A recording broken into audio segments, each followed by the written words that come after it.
Thanks. Sorry about that. Can you hear us now? All right. Okay. It really does help when you plug the soundboard in. That is true. All right. Thanks, Josh.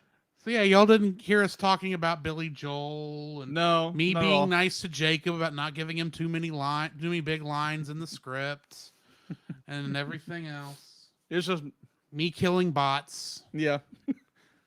Nothing really interesting so far. We didn't start the fire. It's always been burning Since since the the world's been turning. You know, just the normal Stuff stuff. like that. Did he just think to call you because he knew you had a new phone and it was faster than going through Discord? No, he didn't know I had a new phone. Oh, okay. Now he does. Yes, I have a Now new phone. everybody knows. I have a new iPhone 12. I can't think of the word. Not quote, but when you kind of change the words in a quote. Oh, paraphrase. Paraphrase. To paraphrase the movie Mulan. Great. Now the entire internet knows you have a new phone.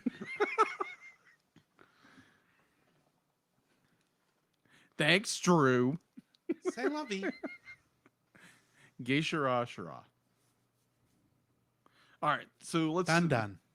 Yeah, exactly. Done. Exactly. All right. By the way, that's already... I knew this 2 weeks ago, but that's going to be the title for this episode is Yeah. Done. Done. Yeah. It was one of those... Because if y'all remember, we talked about it last week. I was debating whether to call last week's episode or this week's Neon Genesis Digivangelion. Yeah. I decided on it being last week's about 3/4 of the way through this movie near the end, and that moment happens. It's like, oh no, we have to call this Don. That's the only acceptable title for this movie. That is true. All right, so thank you, Josh, for pointing that out, that we were muted. Worse than muted. We weren't even on. Oh yeah, because the board wasn't on. The board wasn't even powered on. I had done everything else, and there's always something. Oh yeah, always. When you're trying to get set up, and the fact that everything, I was otherwise ready and set, 9 minutes to go. Yeah.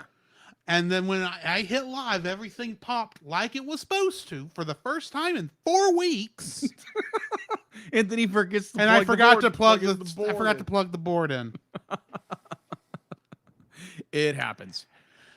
Before I forget stuff again, I do need to at least get the media thing live so Deedlet can talk to us. True. It's going. I don't want this to be like the Energizer Bunny and it just Keep going and going and going. I want it to get there. It just says it's going live. It's live. And I'm gonna I just turn heard that. Messenger again. Yeah, well, that was from me. No, I heard it over the speaker. Hold on. No, you're fine. Just leave it. Okay. We'll just listen like we do for the train, even though we ignore the train now. Like we used to do for the train. If it goes, we'll stop and then restart. Although, actually, quick question. Did y'all hear that notification sound? Y'all may not even have heard it. Neko says he didn't hear the notification sound. Okay, good. I mean, We can hear it, you that's can't. a possibility because the speaker is like way over there, and our microphones are over here facing the opposite direction, and they are unidirectional. Okay, Josh says he heard something, so I say we play it a little bit safe, and if we hear the conversation start up again on Messenger from our Pop Americana podcast group, network, whatever you call it. Yeah. We'll Cat's out of the just- bag with that one. We already knew that, but I'll just have to be quiet for a couple seconds, and then we'll get back into it. Or maybe we'll just ignore it, and you'll just have extra sound effects in the show. Who knows? Yeah. Deedlet's getting nasty with Pop Americana. You don't know. I just realized anytime we have weird noises, we could just claim it's Deedlet doing her production stuff. That is true. Doesn't stop the train, but whatever. No. All right, you ready? All right. Yeah, let's do this. Let me just make sure this is going. Interesting. D-Lit talks out of here, But we can't. but the notifications come out of the there. speaker. And if that's the case, Case. there's a far easier fix for this. If that works, great. If not, oh well. All right, try D-Lit one more time. Okay. Hallelujah. Can people hear D-Lit? Josh, can you hear D-Lit? He'll be really sad if he can't. And mad at me. Apparently, yes. Neko says he hears D-Lit, so Yeah. he just calls AI, but that's a little straighter from in my world. So, all right, ready? All right, let's do this. Okay. Okay, Jacob. Before we begin today's episode, we do need to discuss whether or not we're keeping D-Lit around. I completely agree with that. Are you ready to go over this, D-Lit? All right. So the way I see it, there are 3 criteria we need to focus on. First, how she's done as producer. Your thoughts, Jacob? Well, the episodes have been turning out pretty good. The recording sessions have been running pretty smooth, minus the live stream glitches. I'm fine with her currently. Agreed. Secondly, what about the portals into the worlds of the movies? Outside of some technical hiccups there that, to be fair, couldn't be foreseen, that was fun and I think provides some insight into the movie we couldn't get otherwise. I agree, but the use of technical hiccups, overall, agreed. Anyway, that just leaves the third issue, which means I do need to ask you a question, D-Lit. Who are you? You know, who are you? What's your backstory? Why did you come to us? D-Lit, we know next to nothing about you or while you're here. What can you tell us about you? You don't know? Your earliest memory is waking up here in Studio B? That's strange. And you have no idea where you came from? And you just wanted to be of some help, huh? She seems legitimate.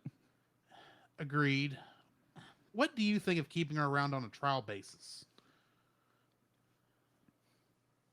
Isn't that just going to delay the issue here? Well, yeah, but we agreed that we both liked how she produced the show, and the portals were nice. Yeah. And the issue of us not knowing her past, well, she doesn't know that either. Mm-hmm. As Christians, can we really just abandon her to deal with this herself? You would play that card. But you're right. Besides, 2 out of 3 isn't bad anyway. You know what? I agree. D-Lit, welcome to the team. And on that note, we need to get started. You ready, Jacob? Like I always say, let's kick this pig. D-Lit, are you ready? Then drop that theme music and we'll head towards the future. And then the theme starts. All right. So, how's everything going in chat before we start on the full thing here? Everything seems to be about clear. Okay. I need to move over to notes. Not that there's that much difference on this one. It's weird. There's like a gray background on this from when I was copying and pasting, I'm guessing. Possibly. Okay. Are you ready?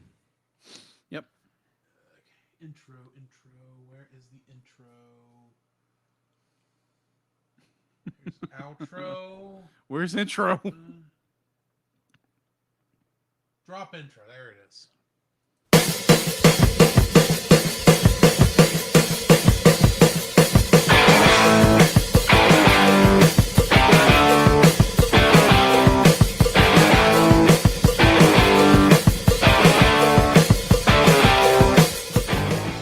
Hello Welcome to another episode of the Cellcast. Joining me today is a man that, well, despite the fact that it's the end of the world and we know it, he feels fine. Welcome, Jacob. Ram, where's my part? Why, thank you. Let me use our co-host. A man who is so excited that this film franchise is finally over. For now. Is it really? Welcome, Drew. I mean, eventually, I'm sure we're going to get Digimon Adventure Quad. There are rumors they are going to do the second season and Tamers. How are you going to get Tamers to work in this format? I have no idea.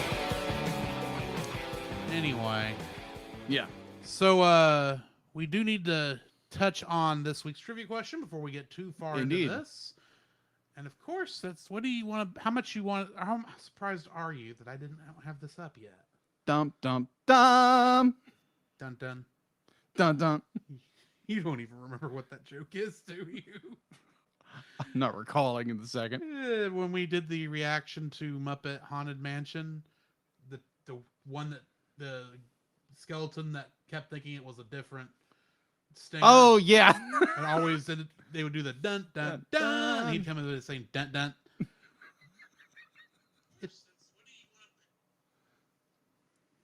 That's what that is.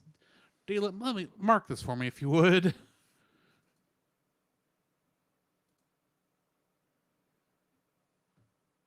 What Oh, happened? No, I know what happened.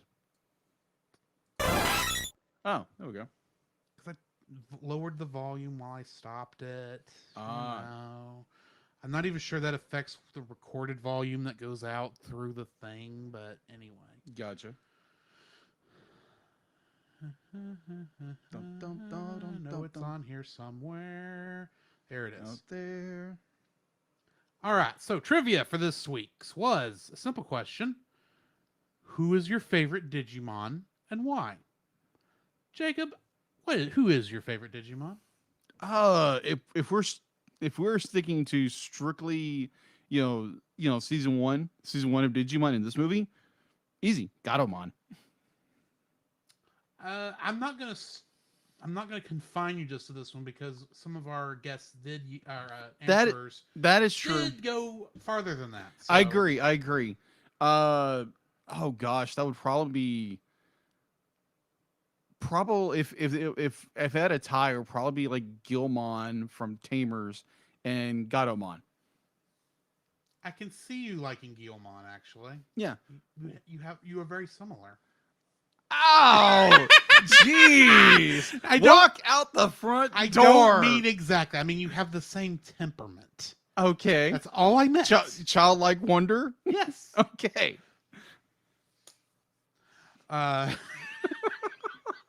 It really is all I meant by that. Wow. I am actually going to go with one you hadn't thought of. Okay. Wormmon. I do like Wormmon. Wormmon was a really cool character. Wormmon is a good one. He was very, just even with all the crap the Digimon Emperor put him through before Right. he turned back into Ken. Yeah. Ken, yeah. Sorry, I couldn't think of the guy's name for a Right. second. I mean, they only said his name 7 times in this entire 6-part trilogy True. saga. But I like Wormmon for 2 reasons. A, he's very loyal. Incredibly loyal. And secondly, I like that his the next one's champion, right? Yeah, his champion level Digivolution is Stingmon, Yeah. who is based off Kamen Rider. That makes sense. And That I totally makes sense for you. Well, here's the thing: when you look at this, we are dealing with essentially Kaiju Fight the television show. Agreed. That's a lot of what this is. In fact, this delivers better kaiju fights than Power Rangers does, or for that matter, any other source stuff. Just because they can do more with this. Agreed. So the fact that you do have one that's actually based right off Kamen Rider, to the fact that he actually looks like Kamen Rider He does. a lot, the original Kamen Rider, Right. or at least follows the same motif. I appreciate that, and Wormmon's kind of awesome. Yeah, I would agree. But going into the answers, I don't know why this does it weirdly. Okay. Go to the bottom. Okay, so Josh Adams stated that he likes Patamon because he always thought he was cute and sweet. Plus, Angemon is an awesome Digivolution. True. Stephanie Russell also said Guilmon was always her favorite. Adorable little dino who didn't know how the world works and was still a sweetie. Maybe that's why I was thinking. Oh you're my sweetie. gosh. Innocent, naive. Moving right along. And then B. Sheffield said, well, she said she liked Gatomon because of Angemon. Yeah. Or Angemon. Yeah. And then I had to double check that she meant Gatomon since Gatomon turned into Angemon. Yeah. And I still don't know where I found this awesome gif of Gatomon digivolving into Angemon and back. Yeah. But it's still kind of awesome. Yeah. But then she says, yeah, she typed Patamon, was thinking of Angemon, but meant Angemon. So yes, Gatomon. Or Diaboromon, definitely the creepiest bad guy to me. Okay. Then Alright. you responded, saying that Gatomon was one of your favorite anime cats. Yeah. And then, of course, Gigi. Yeah. Who we all know is best cat. Yeah. I think Gatomon to me is probably like second. Like it's almost like a tie almost with those two characters. Yeah. Though the Baron later this year may put up a good fight. That is true. The Baron is a suave, debonair, awesome cat. I believe Cat Returns is in our Miyazaki month this year, but What? I have not checked to see what the next couple movies are, so yeah. keep that on the back burner. Anyway, while that's going, Jacob, how are you doing? Man, I'm doing pretty good. It's been a busy day. It's been a busy week. We had a conference at our church, which we were both there, and we both ran a camera for 5 hours. Yeah, Yeah, that was fun. that wears you out pretty good. It does. And 9/10 of the reason why the last week's episode didn't come out until yesterday. Uh-huh. Because I was wore out. That is completely understandable. I had a little car issue on Sunday. My battery died. Uh-huh. So I got this good friend of mine to give me a ride to church. And Literally, the way this happened was my alarm goes off at 8 o'clock. Mhm. I shut it off. You know how I am in the morning. Yeah. I'm not a happy camper.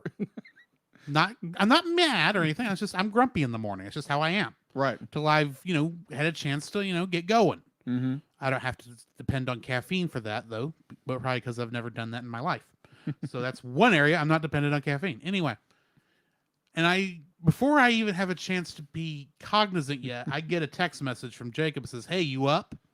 To which I respond, "Technically." And while I was waiting for you to respond, I happened to go to Facebook and saw your post about, your car being dead. Mm-hmm. So it's like, oh, you need help. You need me to drive you down to Walmart because that's my first thought of where to buy a battery. Yeah. He said, no, just see if we can get it to jump and we'll see, and we'll go from there. And we couldn't get it to jump. No, could not get it to jump. So I was nice enough to drive you to church. Yes. And then I had a very interesting family gathering. We got new plans for our phones. I got a new phone, which is awesome. It's very much a very nice update. You worry me without having a case on that thing? Oh yes, believe me. This thing that the new case will not come in until I think this Thursday or the 2nd of next month. Oh, fun. Yeah. So I'm being my due diligence to be very careful with this thing. Is it at least like an OtterBox or something like that? Yeah, it's an otter. It's Awesome. a faux OtterBox, but well, that's what I was thinking. It's like that style. This is like this, where if you drop it, you're not out a $1,000 telephone. right, exactly.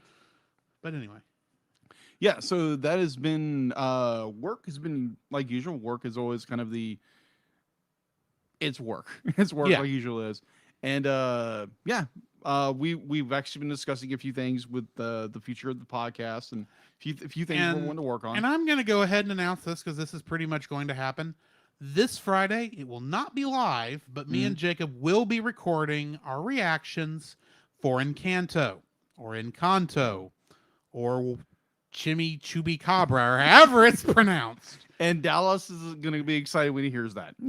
If he hears it before we release Encanto, however you say it. Yeah. I mean, he's not in chat tonight. What can I say? Of course, that's because he's on his own stream right now, streaming something. It is Geek Devotion's. I keep wanting to say Spray and Pray. That is not the name of his thing. Spray and Pray. It's Pray and Play. But it's I've heard Spray and Pray in the past so many times that's where my brain goes. But anyway, Yeah. That's that plan. All right. So yeah, that has been my week in a nutshell. My week, like you, I was running the camera for 5 hours at the conference. That was fun. I have been getting overtime last couple week, last week, and definitely this week. And yeah, I've just been tired at the end of the day. But and Sunday I got a little bit of bad news, but nothing too serious to talk about on here. Right. But yeah, I mean, it's just been a week. Yeah. Get right down to it. What have you been watching since Friday? Since Friday. Okay. So what have I been watching? This was a movie I had watched years ago, and correction, I've watched both these films in the past. Street Fighter 2, the animated movie, the extended cut, and that was fun. I have not watched the animated one, but I've seen, of course, Street Fighter the movie 3 or 4 times, and own the Blu-ray of. Yeah, anytime I think of Street Fighter the movie, I just start giggling for some reason. Oh, I get the same phrase in my head. Ming-Na Wen tied up on this in the room. She just having told this horrible story about how her father died when M. Bison had tore through her village, and M. Bison just says, "See, that's the thing. For you, the day M. Bison visited your village, it was the greatest day of your life. For me, it was Tuesday." And it's my favorite line in the whole thing, because it's like, you know what? To some degree, that's true. I agree. But when I think M. Bison, I think larger than life character that could topple a mountain if he wanted to. And Raul Julia is not that. No, he was little guy. But either way, that's just the first thing I ever think of when Street Fighter. The other role, or the over the top acting in that film. Oh yeah. Oh my gosh. And how very little it has to actually do with Street Fighter. The Street Fighter video game. This movie actually does have more to do with the film. Yeah. Because it has more cameos from other characters. It's not Jean-Claude Van Damme as Guile. Yeah, as Guile, or as Captain Guile. And Ming-Na Wen as Chun-Li. Yeah. Chun-Li has an amazing fight. Or a Hawaiian actor playing C. Honda. So Honda? Yeah, the Chinese sumo wrestler. Oh, yeah. But he's Hawaiian. Not Chinese. He is Japanese. He is Japanese because it's Chun-Li that's Chinese. Yeah. Sorry. Got him backwards. So, yeah, I watched that. And then immediately after, there was another movie I'd watched years ago called Fatal Fury, the movie. That's also animated based off a fighting video game. I remember the game. I remember Fatal Fury 4, I think. I think that's the one that was on GameCube. But anyway. So I remember watching this and it's like, wow, like animation wise, it's pretty good. And like it's pretty good action wise, whole bit. It's like whenever people start talking about like the serious parts of the film, they automatically start talking about like a fighting stance. I'm like, okay, this is definitely a fighting film. Yeah. Animation wise would be like, it was one of those like, wow, okay, I'm kind of inspired, artistically with this. And it's okay. So I rewatched that and it's like, okay, it's pretty good. I want to watch it on, a Blu-ray at some point. But if they ever get around to doing that, I don't know if they ever will. Well, Christian, they do have that. No, there again, I misspoke on that. Yeah. But I would love to, like, some point actually get a physical copy of this film and also Street Fighter 2, the movie. But other than that, that is all I've been watching. What have you been watching? Well, what I have been watching, I just started going through these the second. Okay, so here's the thing. I've been watching Kamen Rider, as you know. Mm-hmm. The first 13 episodes features one guy playing Fujioka, that's his name, playing Takeshi Hongo, the first Kamen Rider. Yeah. At some point, Fujioka got injured because he was not only playing, the human character, he was also the guy in the suit and doing all the stunt work. Yeah. And he was also the singer of the original theme song. And apparently, at some point, and I think it must have been around like episode 10 or 11, because that's when that you can definitely see some stock footage being used. I believe Fujioka got injured pretty badly, to the point where he would not reappear on the show until episode 40 something. Wow. So they got a new guy, and they changed like all the stuff around. Bear in mind, this is a show from the 70s. But I don't know the actor's name yet, but the character's name is Hayato. And I don't really know if I like him or not, but the way the stories are, you can definitely tell there's more money now being put into the show. Yeah. I mean, in the first 13, they did not even know a good way to show the monsters getting killed or the people dying from the monsters' attacks. Sometimes they would just they'd show the guy fall on the ground, and then the scene would automatically do a cut frame to like a pile of foam in the general shape of the guy that would then be played in reverse to make it look like it was being sucked down into the ground, when obviously it was being pushed up through a pipe before and somehow was the general shape of the guy. Yeah. There's one, the most ridiculous one. The way the death happened, when the guy fell on the ground suddenly turns red, because shifting where it was just a cut. Yeah. It's looks like a set of white marbles on a string that are in the outline of the guy on this red background, and they just pull the string so that and to make all the marbles kind of just go away, and that's to let you know that random shocker grunt number 23 is dead. Okay. It is weird. That is weird. Because it was cheap. Because they couldn't actually use explosions yet. But now they're getting to where they can do some stuff like that and have a better production value. Right. So it's been a wild and wacky time on that show. All right. And like we said, we just got started with the second guy, he will play Kamen Rider 2, as is his actual name, all throughout the rest of the 98 episodes of Kamen Rider Season 1. And then the other guy's going to show back up somewhere in the 40s, and they're going to be fighting together against the evil organization of Shocker. Yep. But in the O2's first one, they fought a monster based off a cactus who was running Shocker's operation in Mexico and was actually doing fairly well. Okay. And that's why they brought him over to fight the Kamen Rider, because, I mean, Shocker has been having a hard time getting anywhere in Japan because they've been fighting Kamen Rider, stopping them at every moment. So it's not Palmon? No, it's not Patamon. It's Stingmon. It's Stingmon. Bringing that back up. Yeah. And so he's attacking with his plan is he has these explosives in the shape of cactus balls.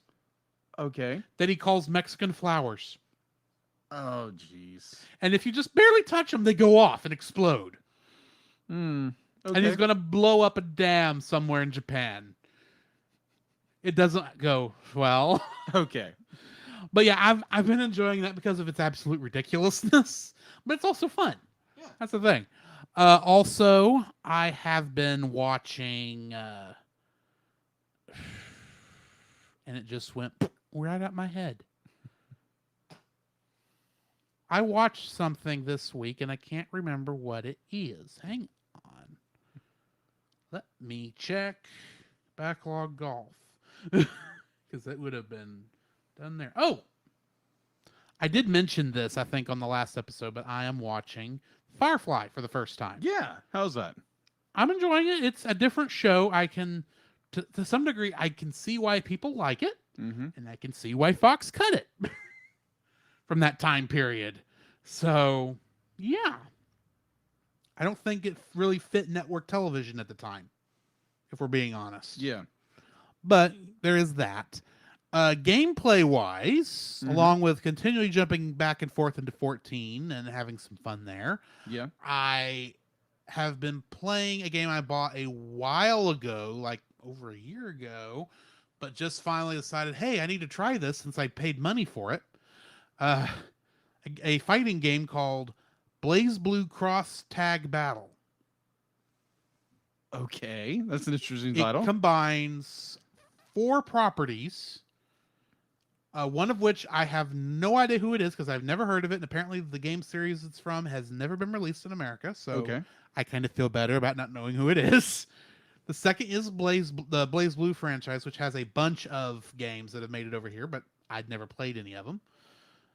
The 2 I actually know are the characters from Persona 4 Arena, a fighting game based off the game Persona 4, Okay.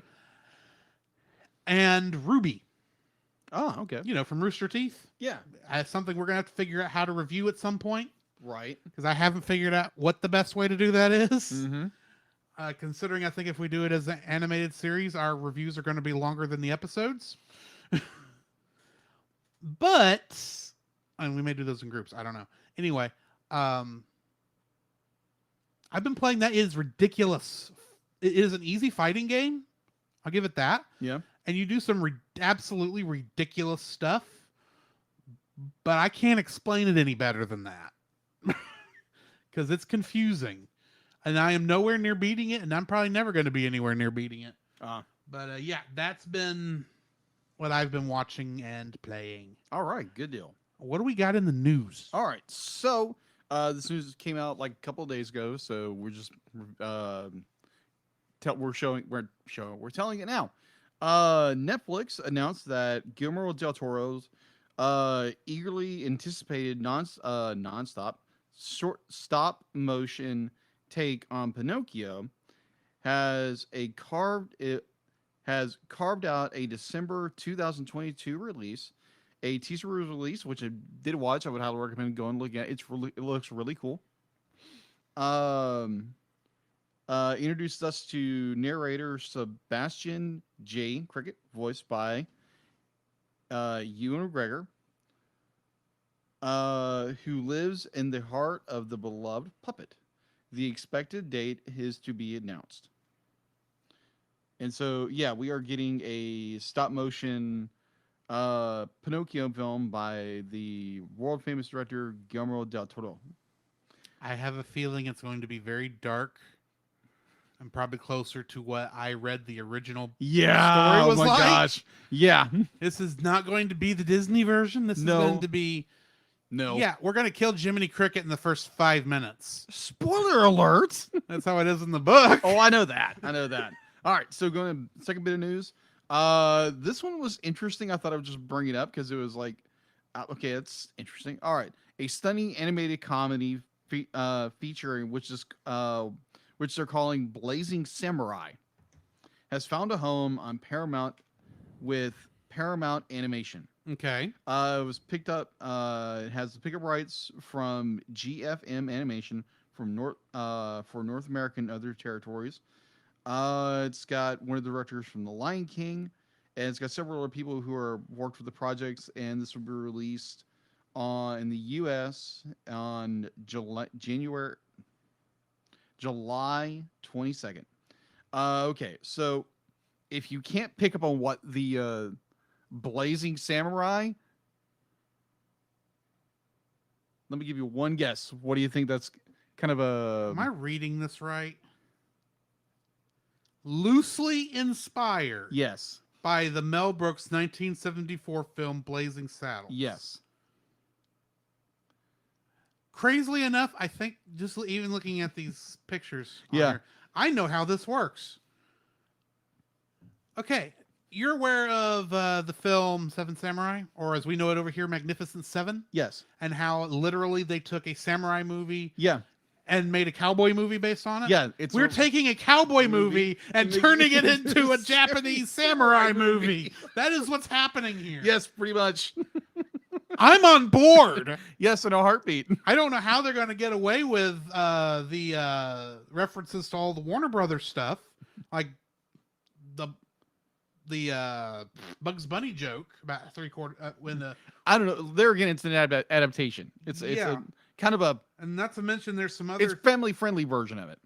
not to mention there's going to be some jokes that are in there that are no longer considered appropriate because of cultural differences between then and now. But this will be interesting. Well, also be like the Samuel. I know. I think now that I'm looking at the cast list, I don't even have to read who it is. Michael Cera, obviously going to be playing Gene Wilder's character. Mhm. Samuel L. Jackson, he's the main. He's going to be the sheriff. Has to be the equivalent sheriff character. Okay. Has to be. Well, let me finish my Sorry, continue. I know you saw it and I was like, I've got to look this up. All right, You so said that. And it's like Blazing Samurai. No, that wouldn't work. all right, reimagining the racial tension of Mel Brooks' classic Blazing Saddle, the family-friendly adventure follows Hawk, voiced by Michael Cura, a lovable mutt with big dreams of becoming a samurai. When he becomes the new sheriff of Kokomachuro. I'm probably pronouncing that wrong. He finds that he is a bit over. He's bitten off a few people on chew. The town is inhabited by is apparently it's swarmed by cats and an overlord voice. It's yeah. And apparently Crazy thing is, sorry. yeah I've looked. They've got the poster on here, yeah and it's of course it's the big fat cat with the Hello Kitty thing on it. uh-huh I know who this is. It's Hongo. Oh, sorry, Mongo. That's his name. Mongo? He was the big dumb guy the bad guys hired to go kill the main dude, and then the main dude turned him to his side. Could. Yeah, it's possible. There again, this is a family-friendly version of that movie. Just reversed. Oh, my word, this is going to be so dumb. But I'm going to love it. Yeah, apparently be like it's going to come out in July 22nd, possibly on Paramount Plus. So Why is there not a trailer for it? I have no idea. So I saw that and I was like, dude, this sounds like a really good. I don't care if it's going to be good or not. It sounds like a good concept.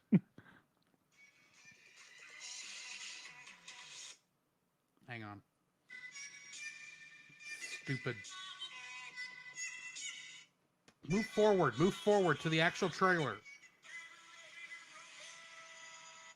I know about Rumble. We're doing that soon enough.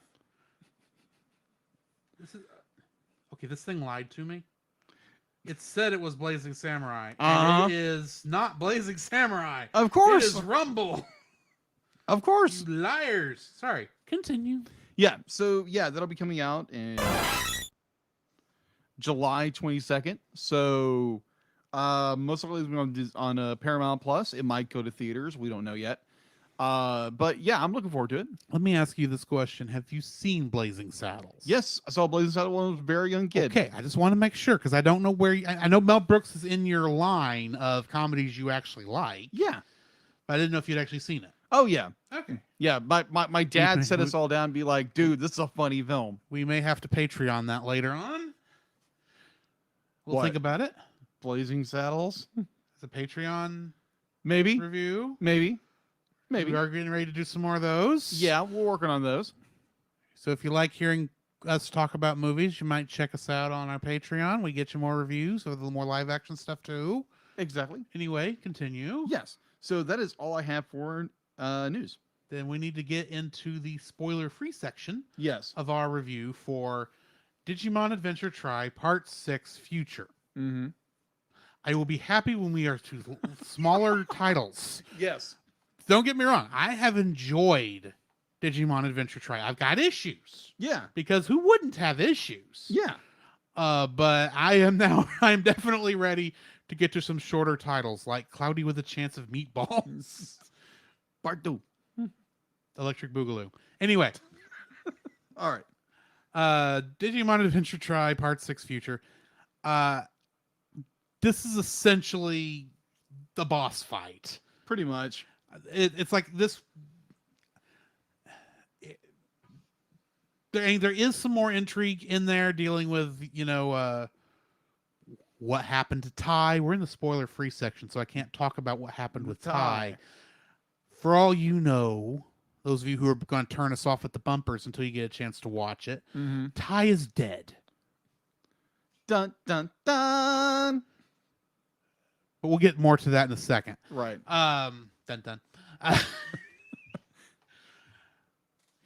But yeah, this is the way both side stories are handled. I thought were done very well. It is, I'll say this before, just like last time, if you have watched all 5 parts previous to this and you're debating whether or not the 6th part is worth it, just put the stinking disc in and watch it. You are this close, and this makes up for every slow bit in the past 5 movies, or every part that gets annoying. Right. I really do like it this much. Right. Oh, wow. I've got some issues. Okay. Because of course I do. Yeah. And I'm going to be bringing up some stuff, I believe, that has been an issue for a while, but I hadn't had a chance to touch on it. Yeah. Primarily because I wanted to see if they'd fix it. Correction, I just looked at my dislikes. I don't have anything like that. But there's stuff. There's stuff I could bring up later on. Okay. But yeah, I have enjoyed this. This was a good climax, good finish for the saga that we've been going through so far. Yeah. And yeah. Okay. What are your thoughts? My thoughts be like it's an interesting film. There's parts of it where, to use a football analogy, that I don't understand sports analogies. Okay, so for those of you who understand football I'm analogies, joking. I'm being facetious. I kind of do. Okay, so you're at from another movie. Anyway, you're at the end of the 4th quarter. You're up by 2. You have the ball. You're on your own 15, and the coach says, "Spike it." The coach says, "Take a knee." Be like, the game's over. And so your quarterback gets a little cocky. He's like, you know what? I'm going to throw it. So the quarterback says, hike. Be like, game goes in motion. The quarterback throws the ball, and he drops it. Just slightly. He drops it, and then it gets picked up, and it goes all the way down the other side of the field. I was about to say. Anyway, continue. Yeah, so this, it's there again. For me, the way this, if I was going to compare all 6 movies Yeah. to the football analogy, Yeah. the first 3 movies were the first half. Okay. Obviously. I mean, Right. it's half. Parts 4 and 5 were all the 3rd quarter, where Yeah. the band gets up and leaves, so you don't have them accenting the game because they're doing their rest. Nothing's really nothing's going bad, or nothing's like pressure. There's no pressure at this point, Right. Because you're just past halftime, but you're not to the end of the game yet, where you're going to be laying all the pressure on. Yeah. This movie is the entire last quarter, I would agree with you. I completely agree with you. with a slight botch at the end. Yeah, exactly. That's what I'm saying. A slight botch in the way the film ends, and it annoys me. Yeah. We'll get to that. We'll get to that. So yeah, I kind of view this movie, this franchise movie series is very much, it's got some good rhythm. You get to the 4th quarter, it's got a lot of really good rhythm, and it kind of drops it at the end a little bit. Almost like, okay, we're setting up for Digimon Adventure Quad if that ever happens. Okay. Because you obviously, no spoilers. Not going into spoilers. Yes, no spoilers. We'll complain about that in dislikes. Yes. All right. So yeah, Beal, I enjoy it. It does have problems. It does have problems here and there, and it there again, it drops the ball here and there, and it's how do I describe this? to like eating pie, but someone grabbed the last slice and you're slightly disappointed that someone grabs the last slice than you did. Yeah. Yeah, pretty much. So yeah, that's my spoiler-free thoughts. Actually, it's more like you're having pie a la mode. You were waiting patiently for the pie, but you waited so long they ate up all the ice cream. pretty much. That's kind of how it is. Yeah. You're expecting pie with ice cream, but all the ice cream's gone. Yeah. That's kind of how this goes. Right. It's not bad. No one will say this is bad. No, it's not bad. It just could have been better. Yeah, it could have been better. Anyways. Anyway, are you ready to jump into the bumpers and get into this thing? Right. All right. So join us on the other side, and we will get to spoiling. Gotta find the right one again.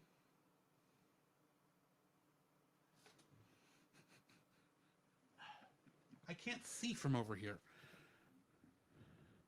Because I've only got so few I can actually use right. I only got one I can use right now. And now it's stuck. Get over there. I said get over here. Get over here. Thank you. Oh my gosh. This is getting edited out. No kidding. FF out. Oh, actually, I have two outer limits. This is the one I doubled. And you had everything together. I did.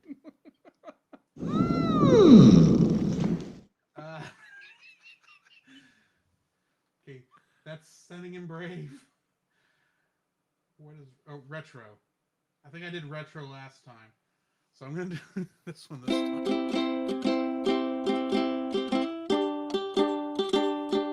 Don't forget that you can download. Don't forget that you can.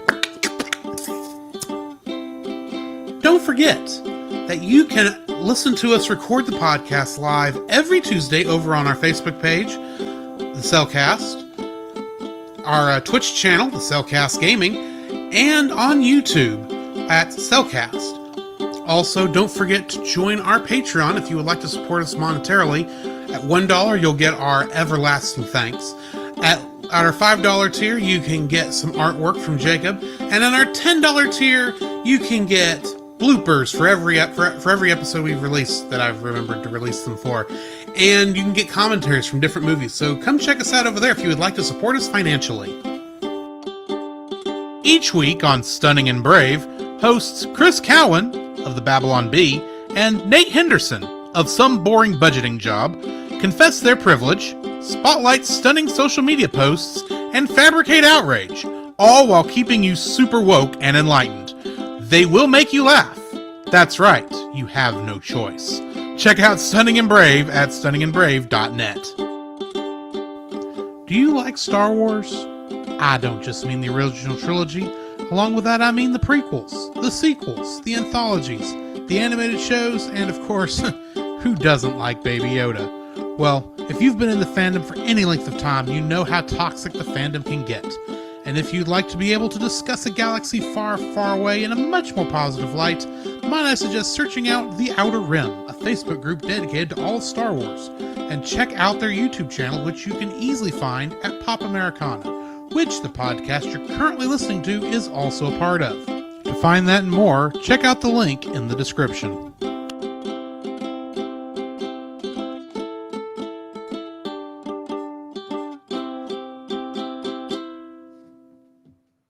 All right, getting into the chat. I've on YouTube. It's been very quick. I've killed 2 bots. That's all I've done on YouTube. It's the only thing that's happening over there. No one's talking on Facebook, I believe. Except for Chase Murphy is on Facebook. Mm-hmm. He says Drew's first senior moment recorded live. The second one was not long after. Chase says, so I tried finding something on Blazing Samurai, but I didn't find anything real. I think it's vaporware. We'll see. I saw pictures. So we'll see how that goes. Mm-hmm. But that's all he said there. Over on Twitch. I gotta go really far back up here. because Neko and Josh have been very communicative. Hmm. Okay, so starting where Josh called you to let us know our soundboard was off. Yeah. Right after that, Neko said, "Nope, none of that. But I feel like half is true. Don't know what that means." He then says, "Good one. I think I'm coming in mid conversation here." Probably. But then Josh says, "When in doubt, call." LOL. Then Neko says, "Digi Don Don," referencing yes. thing. Mhm. And then Neko says, "I guess this crosses that border. I don't know." And he says, "Nope, he couldn't hear us." No, sorry, no, he couldn't hear the notification thing. That's what it was. Then Josh lets us know he heard something. Neko says, "Oh my goodness, perfect excuse," referring to Deedlit just making odd noises throughout the show anytime there was a weird beep. Don't know what that says for the train or for the herd of buffalo that apparently live in the apartment above me.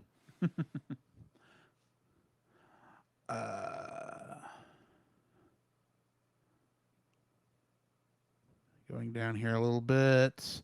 Neko is lurking. Thanks for the lurk. He says he's going to play a game, but I'll still be here like the ghostly cat that I am. But he immediately mentions that his best cats are one, Neko Musume. I don't know who that is. 2 is Jibanyan, which I think is from Yokai Watch, and 3 is Garomon. And 4 is Morgana from Persona 5. Josh then says, "I'm still making my way through Dragon Ball. You'll be there a while." Mm-hmm. Josh then says he can't wait for Blazing Samurai. And he says, "Future definitely felt long." And then when I was going crazy, there for a second there before the bumpers, Neko says, "This is peak comedy. I am so glad to entertain." Exactly. And Josh says, "There's a lot of stuff about Blazing Samurai," which he must have said after I read Chase's thing. Anyway, that brings us to the end of the chat. All right. Get off of Facebook, which is where I was. Okay. I got to go over this in my head again because I'm doing another different one.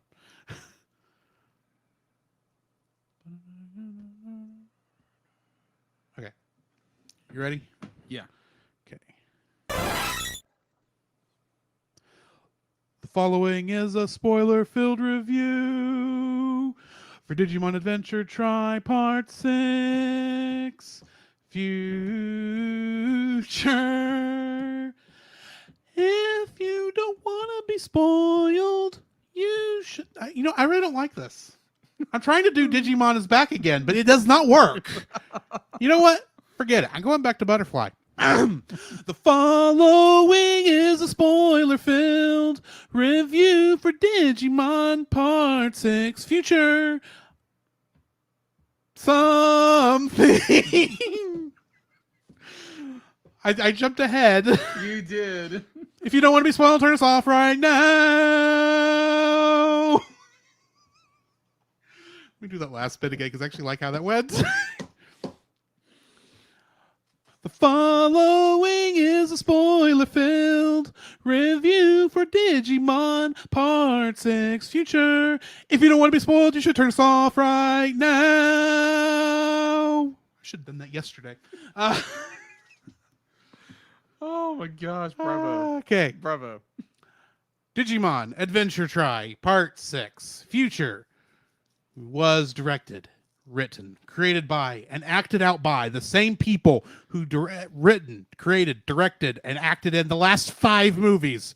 So if you want to find out who they are, listen to our previous episodes. Same with Kingdom Hearts connections. It's the same connections throughout all 6 of these. So, yeah. That's that. All right. What's in info and stuff? All right, info and stuff. Same verse. More is the first. Exactly.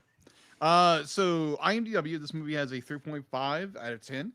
It was released in Japan on May 5th, 2018, and in November on September 20th of that same year. Let's see, it was released on region-free DVD and Blu-ray in Japan in June 2nd of 2018, in the UK December 2nd of that same year. In the U.S., it was released and no December 4th of 2018. All the films were streamed Episodically. Episodically. Thank There you. go. Format outside of Japan on Crunchyroll, Hulu, Anime Lab, Tubi TV, while 18 Arts and Shop Factory distributed the English language version of the films. And apparently, the episodic version of these films all used Digimon Are Back Again for the theme song, Really? with different cut, with edited versions of the previous films to serve as the video for the intro, for the theme. Gotcha. We only got to hear Digimon Are Back Again for the first two. Very true. Anyway, Yeah. getting into the summary. Believing that Tai is dead, the Digidestined return to the real world. Meanwhile, Tai and the injured Nishijima wake up in a facility. Nishijima reveals that Davis, Ken, Yoli, and Cody are in cryostasis and were captured after discovering King Drazel's plan. Genai appears and stops the life support system, forcing Tai to choose between escaping with the others or saving Nishijima. After Tai enters one of the capsules, the dying Nishijima sends them back to the real world before the facility explodes. And we'll never hear from him again. With Kari still in shock and TK tending to her, the other Digidestined fight Ordenimon, but are defeated. Hackmon informs them of Homeostasis' intent to reboot all digital technology in the real world to stop Ordenimon. I'm just going to say right here, that is not how it sounded in the film, what it was going to happen. Right. It sounded like they were going to reboot the whole world. Exactly.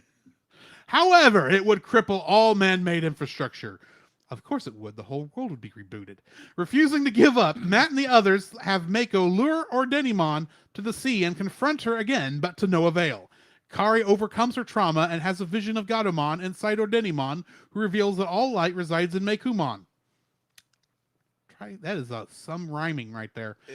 Guided by Kari's vision, Izzy discovers that memories from all the Digimon have a backup stored inside Mekumon, which explains why her memories are intact.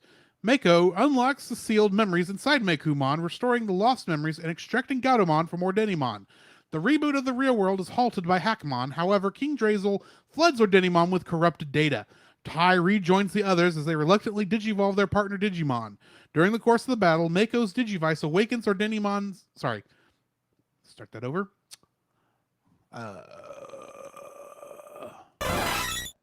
Thank you. Tai rejoins the others as they reluctantly digivolve their partner Digimon. During the course of the battle, Mako's Digivice awakens Omnimon's merciful mode. Omnimon destroys Ordenimon, because that sounds merciful, deleting Mekumon in the process. Genai leaves through a digital distortion after King Drazel's plans are thwarted. More on that later. Mm-hmm. With both worlds restored, Mako returns to Totori.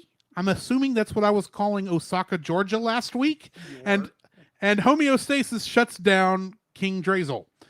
Izzy begins work on a gate that would allow traversal between worlds without D3s. That's the second season Digivices for those who don't know. 3 months later on Christmas Eve, Tai converses with Mako on the phone and Agumon interrupts by declaring that they will always be friends. I did not have any additional trivia for this episode. All right. Why don't you start?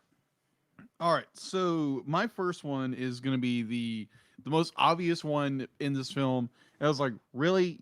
I originally put this as my number 3, but I put it on number 1 because it was more like, okay, movie, you're fooling nobody. the fact to be like, the fact to be like, okay, Tai disappears into the earth, and we're supposed to assume that, oh my gosh, he died. Well, I'm thinking it's like, okay, no, they're like, no, they didn't kill Tai off. They couldn't kill Tai off because Tai is the main character. Mm-hmm. So I thought that was interesting. They were trying to pull this big wool over our eyes, which obviously, if you're a fan of Digimon, obviously you can't kill the guy with goggles.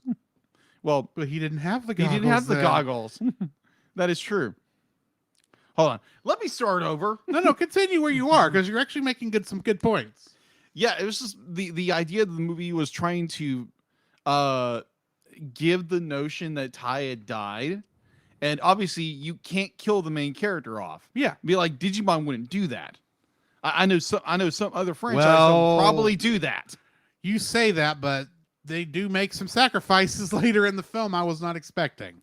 Yeah, Not any of them, not any of the characters from the show, the original show. yeah, I'll get to that as well. But Yeah. So yeah, it was this idea that they killed off Ty, and obviously no, that didn't happen. So I thought that was a very good ploy that they led our characters, they led our audience, who are maybe some of the viewers who were not as fluent with Digimon. I don't know. Or it's okay. It was a good ploy to leave Ty out of the show, out of part 6 for a while. I thought. well, it made a lot of sense to leave him out of part 6 for a good portion of Yeah. it, and they did need somebody to go save season 2. Agreed. So yeah, the movie thought they could pull the wool over our eyes, believing that Ty had died. Aw, Bravo. and they failed miserably. They failed miserably. They did. That's the thing, is they really didn't hide it from us. No, they because didn't. it's not what 15 20 minutes where we see the Ty and Nishijima wake up in the facility, wherever the facility is. So I mean, it's like, and the only reason it took that long is because they were establishing what the other characters were doing during that time. Right. So they literally let us know like fairly quickly that they were alive. But once that scene is done, Yeah.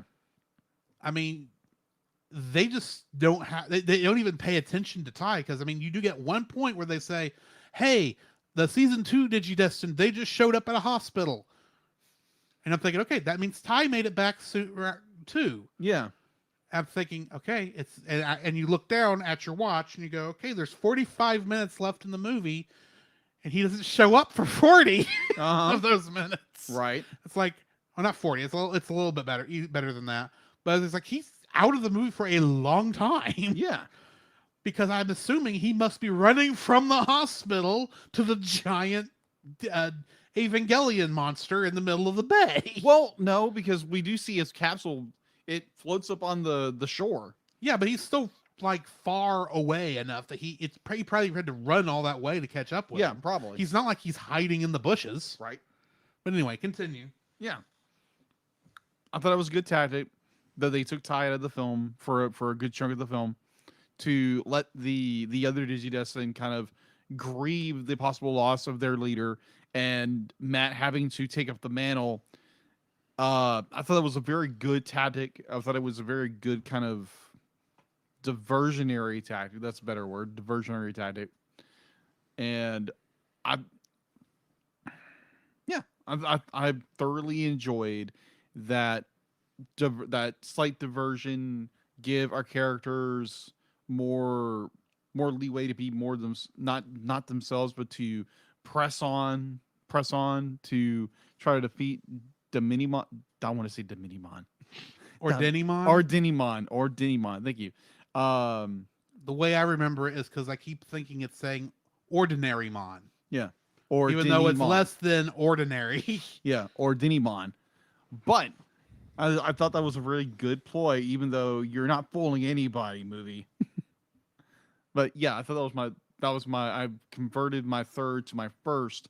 So yeah, that was my first like. What about you? So my first like, I'm actually rearranging some stuff also, because I kind of just wrote these down in the order they occurred to me. Right. I'm going with number 2 first. My number 2's first as my number 1. Not that y'all need to know any of that. Nishijima's sacrifice. Okay. Here's the thing. Nishijima is a character I liked. Yeah. He's the only one that's of the shady government organization that was actually supporting our characters. Right. And admittedly, as soon as they wake up in the facility, you know he's not leaving the facility because he's already injured so badly. I mean, Digimon does not show blood that often. No. And he's covered in it. So it's like, he's got an abdomen injury. you are dying, and you are going to live out past this scene. So you're about to make some heroic sacrifice. Uh-huh. And how are you going to do it? You're going to tell Ty, you're going to lie to Ty and tell him, hey, go check the thing in the capsule. So that's the only way we're going to be able to get him out of here. And he runs over there and closes the capsule. You're going to survive longer than me. And plus, you've got a Digimon waiting for you. I don't. Bye. Not quite that like that. No. But this is also after the Digimon Emperor version of Genai comes in and taunts them Yeah. for like a couple minutes. Says, yeah, there's only one thing back. You'll have to choose who is going back, and the other one will have to stay in the facility and get blown up. It's like the guy who's dying is the one. Yeah, who's that's, gonna get blown that's up. obvious. That's obvious. I mean, especially when the guy who's dying was introduced this season, essentially this season. Mhm. And he's obviously not a major character because even though he's been our only supporting character, Yeah. he's only in like maybe a fifth of the entire thing total. Yeah, he's a support character. He's a support character, and you got this choice. You either the guy who's bleeding to death who doesn't have a Digimon, or the kid who's perfectly healthy and can actually do some good, who's got a Digimon waiting for him. Who is going to be? Yeah. Now, granted, Ty would have taken Nishijima with him if he could, Yeah. but they didn't have a way to do that. So, and admittedly, that's just how the writers wrote it. But yeah, I liked the way I liked the fact that they actually when they actually did sacrifice. Yeah. I say that. Mhm. I like this character sacrifice. I'll Yeah, put it that way I would agree because with you this is a noble sacrifice. Yeah. Him putting Ty before himself to stick it to Dark Genai Emperor guy. I'm sorry, I still hate this character of our quote unquote main villain. Yeah. I know King Drazel is our real main villain. Yeah. But he's not in these. He's Yeah, just talked about. Yeah. So I really feel no threat from him. Now, Right. our actual villain, Digi Genai, Yeah. we'll call him now. Yeah. Digi Dark Genai. He's a threat and he's creepy and I hate him and he's a mustache twirler villain, so I'm kind of okay with it, but Right. I'll get more on that in a minute. All right. All right. So my second would be the Kari and Mako's vision of where Kari sees Gatomon, and I love that scene where it's just more like those two intimate scenes with this character. And definitely when you have Mekumon and Meku, their final scene together, where it was like so like I don't remember if it had dialogue in it. Did it have dialogue? I don't remember. If it did, it was stuff from that time period that Yeah. was not really meant not meant to tell you anything other than this is what's going on in the scene. Yeah. More than likely, I think it was silent. Like, it has been over a week since I watched this. Yeah. Admittedly. Yeah. So I enjoyed it because there again, it didn't use a lot of dialogue. Definitely when you saw Mekumon, vocalize what I was hearing saying Den Den. And I was like, it was Don really Don. Don Don. Thank you. Don Don. I always thought it was Den Den, but it's Don Don. It's Don Don. That's how they say it in Osaka, Georgia. Osaka, Georgia. So yeah, when it says Don Don, when you see the character do that, it's just like, it was really touching. It was kind of it pulled at your heartstrings a little bit. And it was like, oh, it's like, ow. And yeah, I'll get into a lot of that later in my dislikes, but yeah, ow. It was so well done. Yeah. But yeah, that's my second like. I have a feeling we have the same dislike. Maybe. What's your second? My second is the epic ending, which is like the last half of the movie. That is true. I mean, first off, you got the first Digifight against Ordenimon. See, I can't even think of the darn thing's name. Ordenimon. Yeah. And you've got all of them attacking Ordenimon, except for Agumon, because Agumon can't Digivolve, so he's on the sidelines cheering his heart out. Yeah. But at the same time, I forgot this until one point. Tentomon and Izzy aren't in this fight either. No, they're not. And neither is Kari and Gatomon. Well, Gatomon, obviously. Yeah, Gatomon. Gatomon actually is there. It's just it's part of Odenimon. And Patamon and TK are not there. Yeah. Because they're taking care of Kari. And about halfway through the fight, I realized, wait, this is not our full force. No, it's not. 3/4 of the team are missing. A quarter of the team's missing. Yeah. They can't. No wonder this is not going good, because we're obviously going to need everybody for this fight. Mm-hmm. And then, of course, you've got Matt, who's been wearing the goggles this whole time, but he's much like Ty was. And this is a point I want to bring up. Ty and Matt, when they've worn the goggles, when they're not wearing them on their eyes to see the digi lines, whatever that stuff is, the signals, they always wear them around their necks. Right.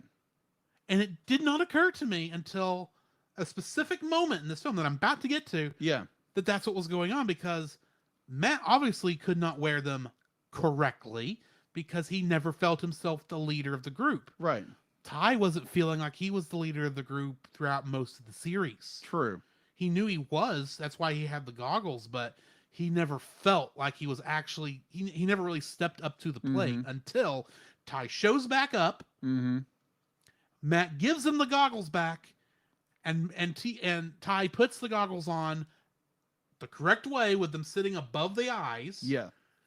Just like his character model was. And it's at that point I went, how did I miss that he's not been wearing them correctly? I guess in my mind, what I was thinking is, okay, Ty's older now. He's not a kid. He's not going to wear them on his head like he did as a kid. Yeah. Like Davis did. Like all the other Digi main protagonists in the other 7... How many series is it? Tamers, Frontiers, Data Squad, Fusion, and there's a few others. Let's say 4. Yeah. 4 seems about right before Try. So, and this did not occur to me. He was not doing that. So that was a nice visual metaphor for the fact that he may not have been where he needed to be as a leader up until this point. Yeah. But now he is. And that's when things start finally going right. When he's finally stepping up to be the leader he's supposed to be. Right. And then you get everyone transforming, and then everyone getting their memories back. Yeah. I'm sitting there going, okay. You get the little red laser beams going through and hitting everybody in the forehead, which makes me think of snipers. But anyway, it's like, okay, that's cool. So and by this time we got Gatomon had been expelled. Yeah. So I'm thinking, okay, well if they crack this, that means she's Mako or Denimon's going to transform back into Mako, and this thing's going to be about over. How much time is left in this? 20 minutes. Crap. This is not to quote Luke Skywalker. This is not going the way I think. Not going to go the way you think. Right. And so King Drazel somehow is filling her with dark data. Somehow. And the thing is, with the logic of Digimon, it's close enough I can forgive it, because I've seen stupider. Right. So, okay, that's how he's healing her now that half of Mekomon, half of Ordenimon is not there anymore. It's now being filled up with evil data. Yeah. Dark data, whatever that is. And so they, of course, have to go full bore and bring out Omnimon Merciful Mode. Yeah. The most merciless Digimon. I nearly skipped. You nearly did it. That's the most time you've done it. Merciless Digimon in the show. And the reason I say that's because it didn't get activated until Mako activated it, which means she, in some ways, had to already give up her friend because Mekumon dies at the end of this stupid film. More on that later. But the rest of that is epic. Yes, and it's in the big fight. And it's like, yes, this is what I signed on for. Yes. It took us 6 movies to get here, even though we had good fights up to this point. Right. But this is why I plugged in Future immediately after Coexistence went off, because it's like, dude, crap's about to go down. Exactly. And it did. Agreed. Not the way I wanted it to. Exactly. But anyway, that's my second like. Okay. So my third like kind of takes two different elements, but they kind of fit together. You have Matt dons the goggles because obviously he gives Matt, TK he's MIA, he's missing in action. Ty, that's what TK's not missing in Ty, action. that's what I'm going to say. Well, TK is missing in action part of this film. But that's because he's taking care of Kari. That is right. Because they're in love. Yeah, exactly. Apparently. I have to say that because I don't remember much of season 2. Right. And if a relationship was going to happen, it's very heavily implied. Kidding. They're the group from season 1 who's leading season or helping out in season 2. Of course, they're love interests. Right. It's a Tommy Kimberly situation. Very true. Very true. So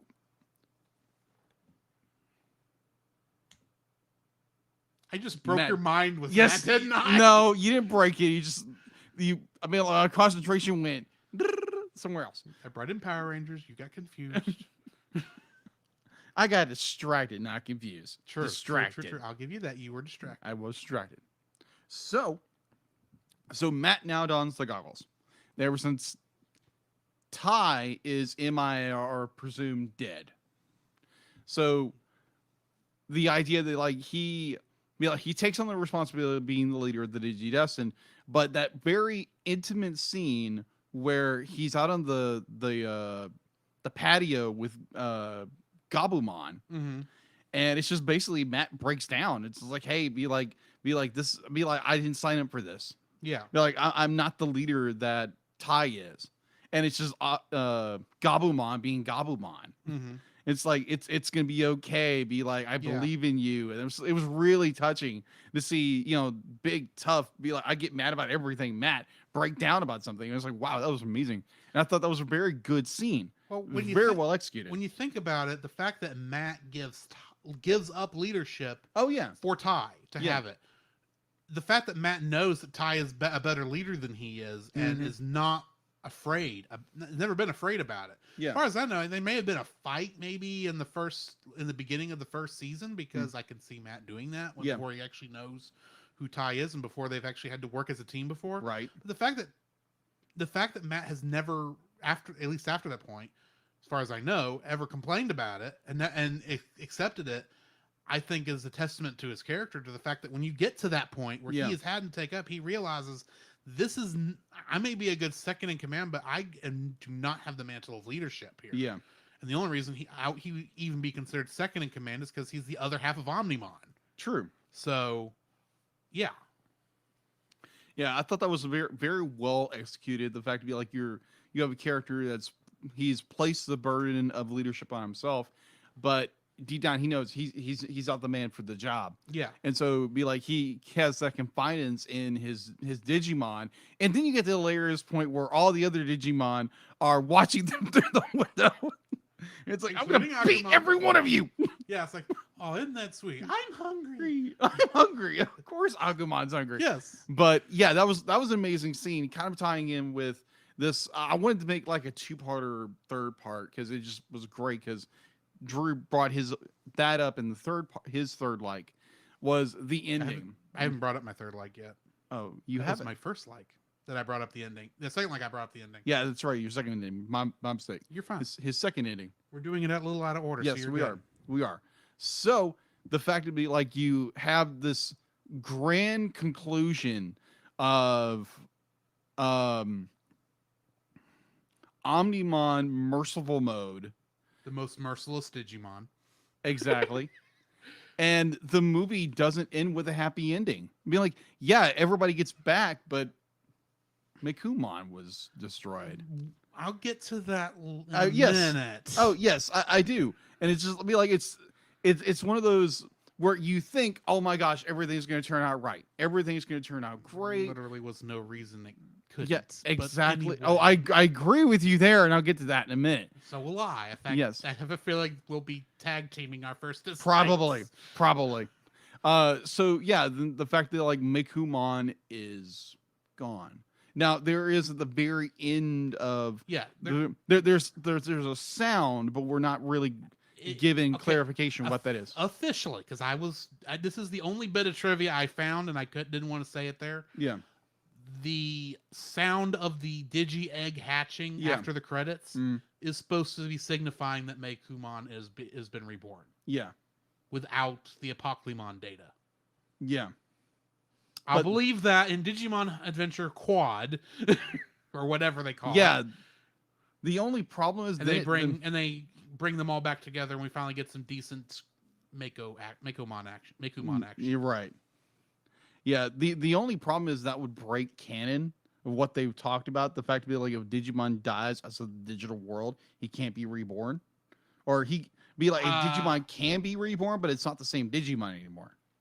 I follow you there. Right? Let's bring in. I'm going to throw in a possibility. Okay. It obviously is not the same Digimon that was No. before because the Meicoomon from before contained data from Apoclymon. Okay. That would have changed the makeup of This of Meicoomon. right. There's nothing saying that homeostasis, if it was a nice computer for once, couldn't just port over the memories. I agree. Because obviously Meicoomon had an ability to store memories. Yeah. And more than likely, okay, here's the other thing. The other Digimon were rebooted. Right. While they did not have their old memories, Mm-hmm. they remembered their kids. Not exactly. They knew to trust them. The only one that fought was Biomon. Yeah. And I pointed out that part of that is because right before the reboot, Biomon was already berating Sora for not standing up for herself. Agree. And that persisted through the reboot because Mhm. that was the general feeling Biomon was feeling at the time Mm-hmm. and was cooping up. There's nothing to saying at that last minute. We already know in the in Meikumon's last moments, she was feeling grateful for Mako Yeah. because she showed up for Mhm. like 5 seconds before the delete finally went through. Yeah. There's nothing saying she reboots. She may not remember Mako, Yeah, but there's that. but she's going to know she's missing somebody. She needs to find somebody. Yeah. And something's going to would of course happen for Meicoomon and Mako to team back up. Especially if Izzy figures out how to get back to the digital world, Right. sans distortions and Mhm. portals and gates and other things. Right. So yeah, that is my third like. What is yours? My third like. Well, you remember in the fourth movie, one of my favorite likes was about the use of the theme song. Mm-hmm. That was the theme song as sung by the original artist. In fact, it's the original theme song, the original recording of the theme song. I double checked all this. It's not the Tri version Really? because this is the Tri version Hmm. that we get at the end of this, and it's not just sung by. It's sung by the two people who've been singing all the insert songs for this, Yeah. plus all the Japanese voice actors and actresses. Really? It shifts back and forth between all of them Huh. singing different verses, including Mako. Really? Now the Digimon don't get anything. It's just the Digidestined. Yeah. In fact, it's credited as to the Digidestined, along with these other two people. So the fact that we got the fact that that made me happy when that part sang, especially because the entire time that they're singing, you're in the video part, you're actually Mhm. seeing them kind of an epilogue of sorts, even though that you can't hear anyone talking because the music is going. But Exactly. you kind of get to see a couple scenes, but you're seeing that while the original Japanese voice actors are singing Butterfly. Yeah. No, that would not have worked with the English actors singing it because that doesn't have the same impact as I don't know. It has better impact with the Japanese characters, and plus, I have no idea if any of the English voice actors can sing, except Johnny Young Bosch. I think I have heard Johnny Young Bosch sing, Mm-hmm. but anyway. Yeah. So yeah, hearing Butterfly by the original Japanese cast as the ending theme for this, I thought was the perfect knot Yeah. on the bow of this movie and of all of Digimon Adventure Tri. Yeah. So yeah, that's my third and final like for this. Okay. You got anything before we jump into dislikes? No. Let's just jump into it. Well, first, before we do that, D-Lit, will you give me a mark? Thank you. We got rated Yay! by Geek Devotions. Rock He on. Got us with 7 people. Jump back up here. Okay, there it is. Yeah, we got rated by Geek Devotions. Raid. Geek Life raid. Carlos M. Renfro says raid. M. Melton says raid. Leslie says you are loved. Thank you. We appreciate Thank that. Josh says hi to Dallas. The Don Man. I'm sorry, I'm screwing your name up. The Don Manak Leon says blows cavalry bugle raid. Carlos says you guys are loved by Geek Devotions. Thank you. Dallas says we're loved. Melton says we're loved. We got all the love up in here. Nice. Geek Devotion says what's up to Josh. Josh says so many new people. Jump down here. Carlos says, wait, is that a Garfield phone? Yes. And now he's asleep. This is I am Groot, meaning you are loved. Thank you. Geek Devotion says, I think so. Talking about the Garfield phone. Josh says, not much, just enjoying the last review before the anniversary. Carlos says, I love those. Geek Devotion says, ha ha ha, I am Groot. Yes, it is. Woot. And I got a bunch of other raids, bunch of emotes. Emotes out the wazoo. Geek Devotion says, wait, it sleeps? Yeah, when you don't have the, when you pick up the, when you have the hand rest. Let me talk into the microphone. The, what do you call this? That you hold up to your ear. Receiver. The receiver. The hand piece. That's, I think, what it's called. When you pick it up, he wakes up. And you can talk on the phone, and then you put it back down, and he goes back to sleep.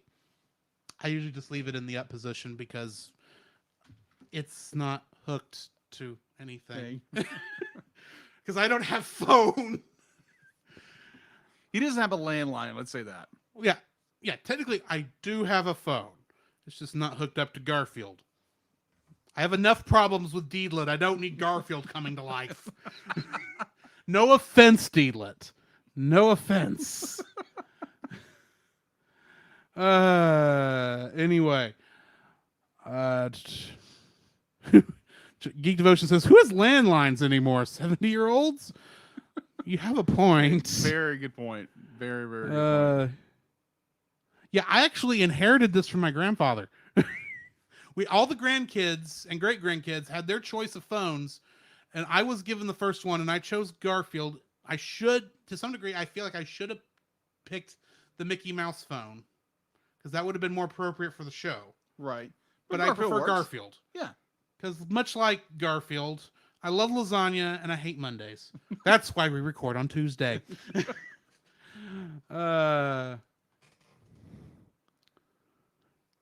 Leslie says to Josh, I mean, we don't know how old you are. Anyway, we do need to jump back in finishing because we still got the dislikes. So yeah, those of you in Geek Devotions came over Geek Devotions, let me explain what's going on. We are in the middle of recording our podcast, which is the Cellcast, which you can download on your favorite podcast catcher. We are on the season finale of season 3 of the Cellcast, believe it or not. Yeah.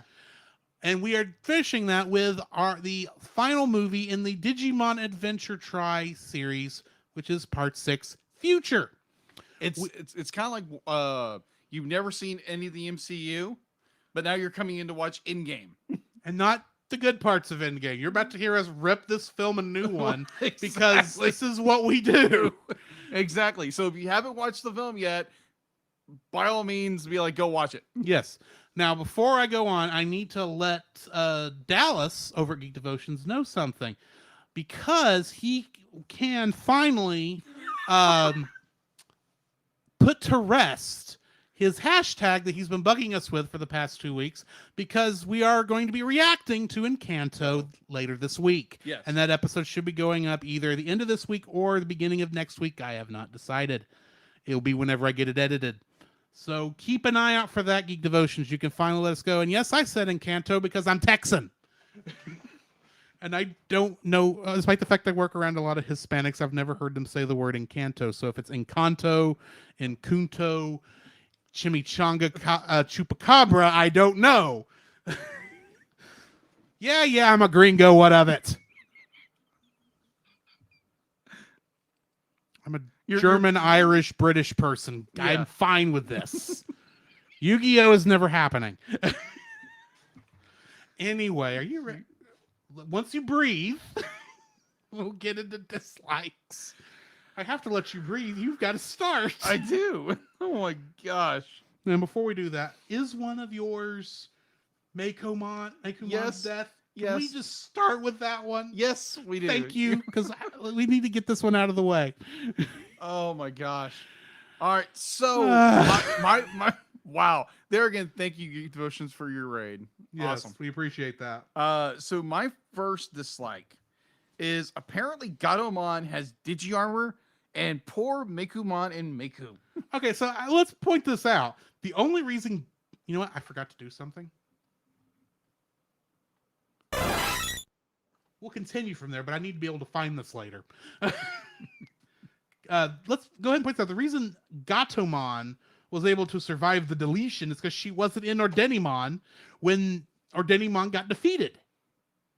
That's why she's got plot armor. That's true, but also let me try to explain this a little better. That because obviously you can't kill off a main character in a movie. Obviously, Obviously, you can't do that. And as much as we hate to say it, even though there are more major characters in this film, both Mekumon and Mako are essentially side characters. They're more important than Nishijima or what's her face, whose name I've completely forgotten now, from the last 5 movies. Because he drowned in the dark ocean. Yeah, that's the fate when you've decided to when the writers forget what to do with you. Your character just gets forgotten. You which go is you go sad. crazy and drown. Yes. Thankfully, as Christians, we know we're not forgotten by the author, which is God. Exactly. Anyway, continue. There's your Christian message for this movie. All right. So the fact that be like Gatomon, probably second, maybe it's a good tie, where Gatomon is favorite movie cat. Mm-hmm. Because the movie that we're doing this year, I think it's that's a later close this one. year. That's a close one. Well, I mean, you still got Gigi up there. So. Yeah, Gigi's a very high tier cat. Yes. But it's so to explain my title of Gatomon has. If you wake up in the morning and you see a white cat, it's me. Sorry. Good one. Sorry. Good point. But going forward, okay, so obviously you can't kill Gatomon off. So you have to find some way, some mechanism to pull her out of Ordenimon. Ordenimon. I think Ordenimon. You only have to remember this for another 30 minutes. I will try.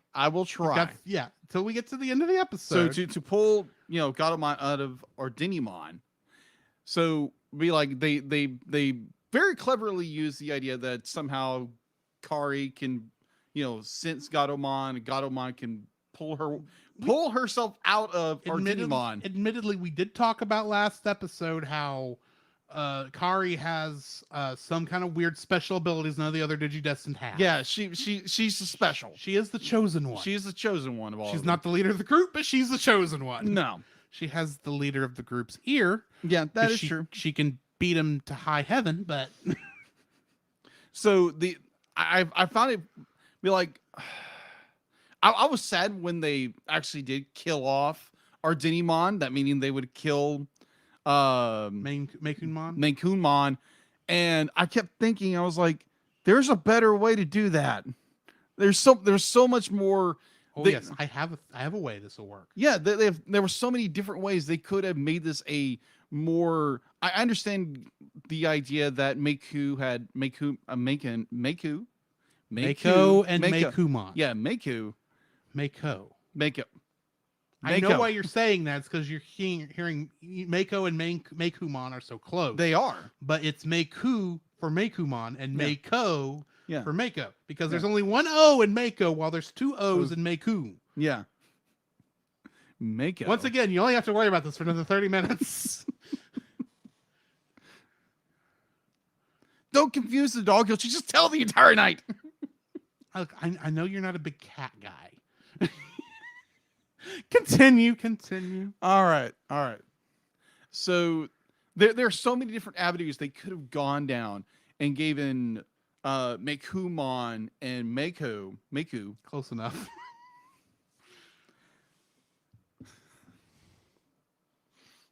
The D-Lit would like us to move on. yes, thank you.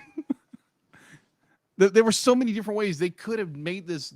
But like, yeah, I like the idea that it wasn't a happy ending. I like that idea. But I'm not against the idea that it's not a happy ending. I'm just thinking there is a better way they could have handled this. yeah, there's so many different avenues they could have gone down without using King Drazel throwing dark data into her because she's starting to remember everything and the Digimon the original Digimon are now I've got all their memory back. Like, yay. Okay. Which apparently allows them to transform into Omnimon. Wait, Omnimon showed it up in like episode 4, didn't he? Episode 1.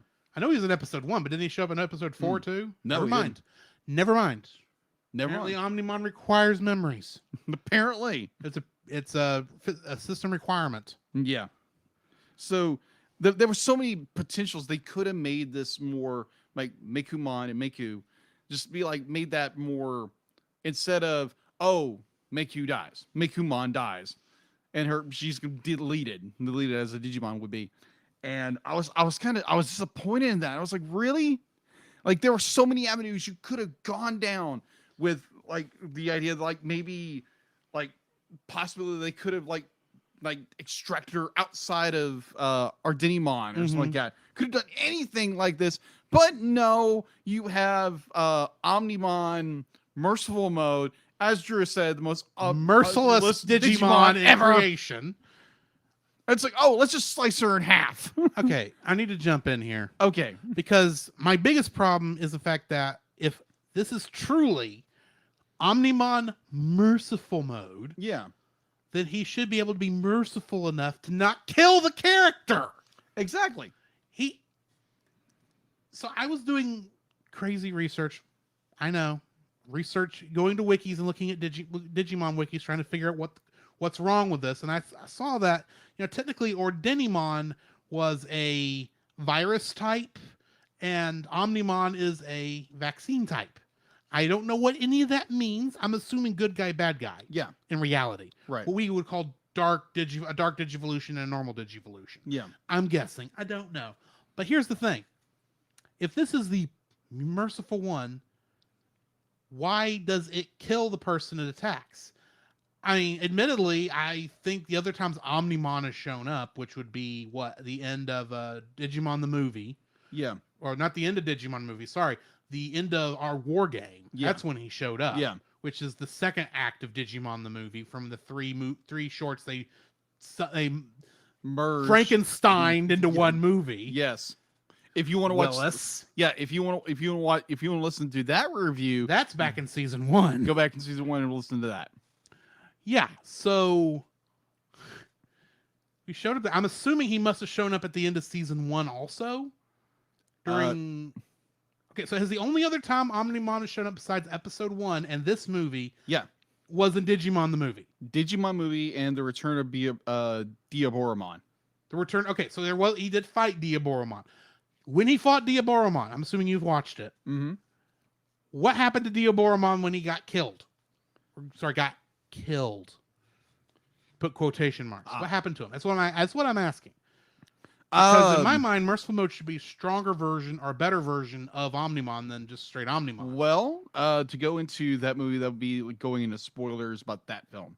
All I'm really asking is that he did did Diaboromon get completely killed, or did he get like reduced to like baby form? I think it really doesn't. No, he got deleted. Spoiler. He got deleted. He got deleted. Okay, Yeah. so Omnimon deleting Digimon is not a bad deal, but the problem is this is a Digimon we want to survive. Yeah.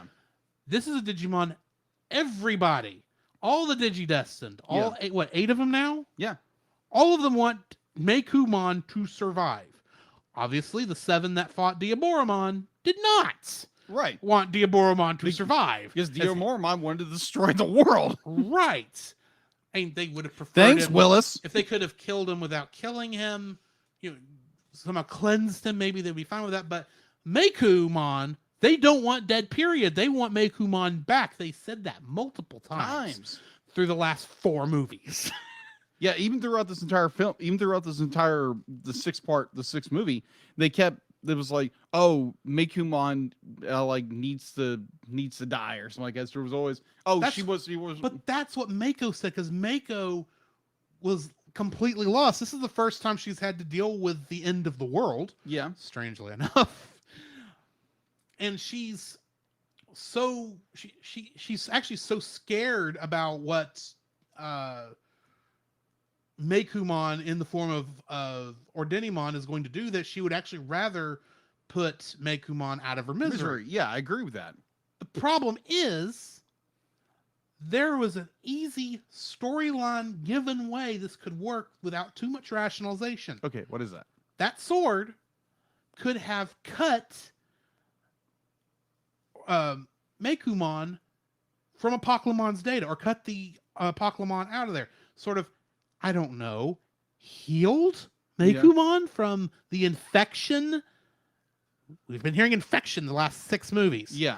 And they could have healed Meikumon from her infection, and that would cause her to de-digivolve down to whatever her baby form is, which we never got to see, because the smallest form we ever got to see of her was Meikumon, which was the champion level, which there's 2 other ones below that, technically. We never got to see. I've looked. Well, the only Digivolutions we've ever gotten from Meikumon are Maycrackmon and Ragumon, as we kept calling it last time. So it would have been, and that's the other thing, is throughout all the 60s, we never got to see what Meikumon could do when working with Mako. Right. The only time Meikumon actually got to fight, outside of one time when she attacked somebody as Meikumon, and that was more out of self-defense than anything else, has been as a villain. And she's been taken over by Apoclymon's data. We never got to see her actually be a good guy. And get to fight as a good guy, actually be a part of the team. All we really got to see was, yeah, she's a Digidestined. We're accepting her as a friend, because especially since we're helping Mako, who needs all the help she can get right now because her friend has gone cuckoo for Cocoa Puffs. Agreed. And the way this show is written, the Digimon are closer to the Digidestined than any other being in existence could possibly be to them. Agreed. So the loss of one is actually a very big loss. So you don't believe me? Look at the lady whose name I never remember. Himikawa. That's her name. There we go. Look at how Himikawa acted when Tapirmon was completely killed and she couldn't get back to her, and she threw her lot in with King Drazel, which turned this whole thing into motion. Agreed. It's the entire point of this, and at least I will say this from what we see. Mako is at least stronger than Himikawa. Yeah. When it comes to the fact that she's fairly certain she's never going to get to see Meikumon again because Meikumon had to be deleted. Yeah. She is stronger than that, and I appreciate writing a character like that. But good night, don't do this. Yeah, I agree. I'm not even... You could have had her be injured enough that she's going to be out of the fight for a while. Meikumon, I mean. But I don't think she did there's no point in this where I would have thought the character deserved to be sacrificed. Now, granted, I think Nishijima, he was put in a Kobayashi Maru scenario, so he picked, he went with his character, and so in a way he earned his sacrifice because that was him being him. Meikumon, the only thing that she did that will quote unquote force her to need to be killed was because she was infected by Apoclymon's data. Right. Her being sacrificed had no... it was an unearned sacrifice. It was just almost a merciless killing. Yeah. That's why I'm saying that Omnimon Merciful Mode is the most merciless Digimon, because it killed someone who didn't need to be killed. Yeah. There were so many avenues they could have gone down, but they took that... Yes. The path the most... Meikumon died for no reason. Pretty much. And that's my problem. Yeah. If you're going to sacrifice a character, it needs to be earned. You need to be able to feel that death. I didn't feel anything here because I don't really know the character outside of her Tweety Please from the second episode, Right. and her going cuckoo for Cocoa Puffs for the following 4 episodes. I never got to know the character, so the fact that they sacrifice her at the end had no impact. Yeah. I feel worse for Mako because she's losing one of her best friend. Yeah. In essence, but I've gotten to know Mako over the course of the past 6 movies. Right. I don't know her as well as I would like because most of the time it's just her reacting to, she can't find Mekumon, Mm-hmm. but she has character development. Right. Mekumon doesn't. She doesn't even have all the Digimon, including Agumon, as much as he just likes to eat, Mm-hmm. have had character development over these episodes. Yeah. Mekumon didn't. You sacrificed someone with no character development, so it was unearned, and I don't know why I'm supposed to care other than I feel bad for Mako. Yeah. Treat your characters better. That's all I'm saying, especially if you plan to sacrifice them by the end of it. Yeah. Agreed. Anyway, your second dislike. Now that I've ranted about sacrifice. All right. So here's a question, and I thought this movie kind of dropped the ball again on this. So in the first few episodes, we have Omegamon. Yeah. Yeah, Omegamon shows up. He's a big baddie for No, actually it was Alphamon. Alphamon. I meant to say Alphamon. My apologies. Alphamon. Omegamon. I don't know where I got Omegamon from. Because it would have made sense for there to be an Omegamon when you had Alphamon. Yeah, that's true. Especially when I can't figure out by looking at Alphamon why he's called Alphamon. Mm-hmm. But anyway. Alpha, Omega. If there was an Omega, I would have accepted it. Well, I think in the original Japanese, it'd be like Omnimon was called Alphamon. Or Omegamon, probably. That Omegamon. could be true. There again, I could be mistaken in that. But I will double check while you're talking. Yeah. But what happened to this character? He's our first big baddie we meet, and I think he shows up like once in I think He shows up twice. He shows up He's twice. at the end of episode 3 fighting Jessmon. Yeah. When they first get to the digital world. Yeah. And then he pops up like another part. That's it. Okay, yes, you are correct that Omnimon, which is what we know him as in Japanese, he is Omegamon. Yeah. So, okay, at that point, I will accept it. The problem is they never actually really build on that they're opposites, because Omnimon and Alphamon only fight one time. Right. But anyway. I agree. It's just they could have done something with that. I understand they wanted to get to, King Drazel. They wanted to get to all these other stuff. Like Drew has pointed out in the past, where this movie had so many ideas they wanted to play with. They had so much in the sandbox. But when they realized that, they're like, oh, we don't have the room, we don't have the time to do this.